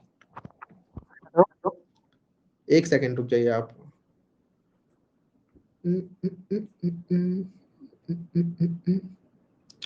ये रहा, ये देख रहे हो, ये लिंक आपको मिलेगा, यहाँ पे ले जाएगा वो लिंक। उसके बाद इस पर क्लिक करना है आपको, ठीक है। उसके बाद यहाँ पे सारी सारी फाइल्स मिल जाएंगी आपको। यहाँ पर सारा सारा कोड मिल जाएगा आपको, जो भी हमने कोड लिखा था। ये कोड आप कॉपी पेस्ट करके डालो अपने उसमें, ठीक। ज्यादा कुछ खतरनाक नहीं है बाकी। हाँ एक सेकंड रुक जाओ यार, आपसे बात करता हूँ अभी मैं, ठीक है। इस तरीके से हम गिट और गिटहब यूज कर पाएंगे। अगर आपको अच्छे से गिट और गिटहब समझना है, क्योंकि इस जगह पे हम समझने वाले नहीं है, आप मेरे यूट्यूब पे जाके समझ सकते हो, ठीक है। गिट और गिटहब के ऊपर प्रॉपर वीडियो बना रखे, लेकिन यहाँ पर इस कोर्स में हम गिट और गिटहब नहीं समझ रहे होंगे। ओके, किधर गई क्लास? ये रही। हाँ जी सुदर्शन जी बोलिए। हेलो। हाँ सर, ये बताइए जैसे कि हम लोग अब जीरो प्रोग्रामिंग एक्सपीरियंस कोई कोडिंग क्वेश्चन ना सॉल्व किए हैं, तो क्या ये आपके कोर्स करने के बाद अच्छे से लाइव लेने के बाद अगस्त सितंबर तक से प्लेस्ड हो सकते हैं कोर्स खत्म होने के बाद? अगस्त सितंबर तक प्लेस नहीं हो पाओगे, अगस्त सितंबर से प्लेसमेंट के लिए बैठना स्टार्ट करोगे, ठीक है। अगर अक्टूबर खत्म होगा, हमारा कोर्स खत्म हो जाएगा, तो उसके बाद आप प्लेसमेंट में बैठिए और उसके बाद आप आराम से प्लेस हो पाएंगे। क्वेश्चंस मेरे साथ आप प्रैक्टिस करते रहिएगा। ये कोर्स आपको तो मतलब सर ये जीरो लेवल के लिए है?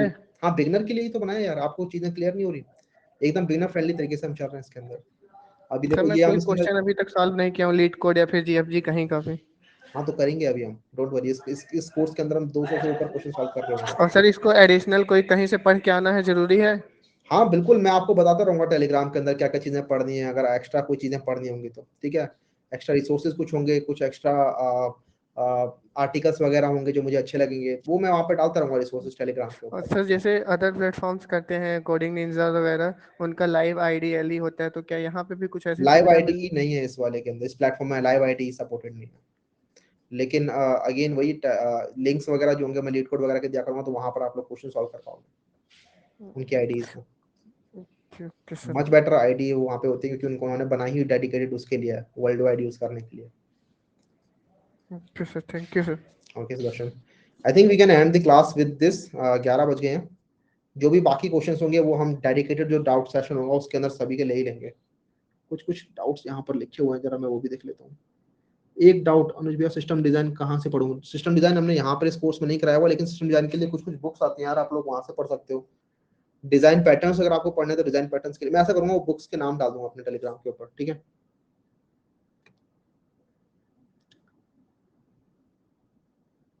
चैट में कम पढ़ने में ज्यादा ध्यान लगाओ, ये कौन कह रहा है? ठीक है,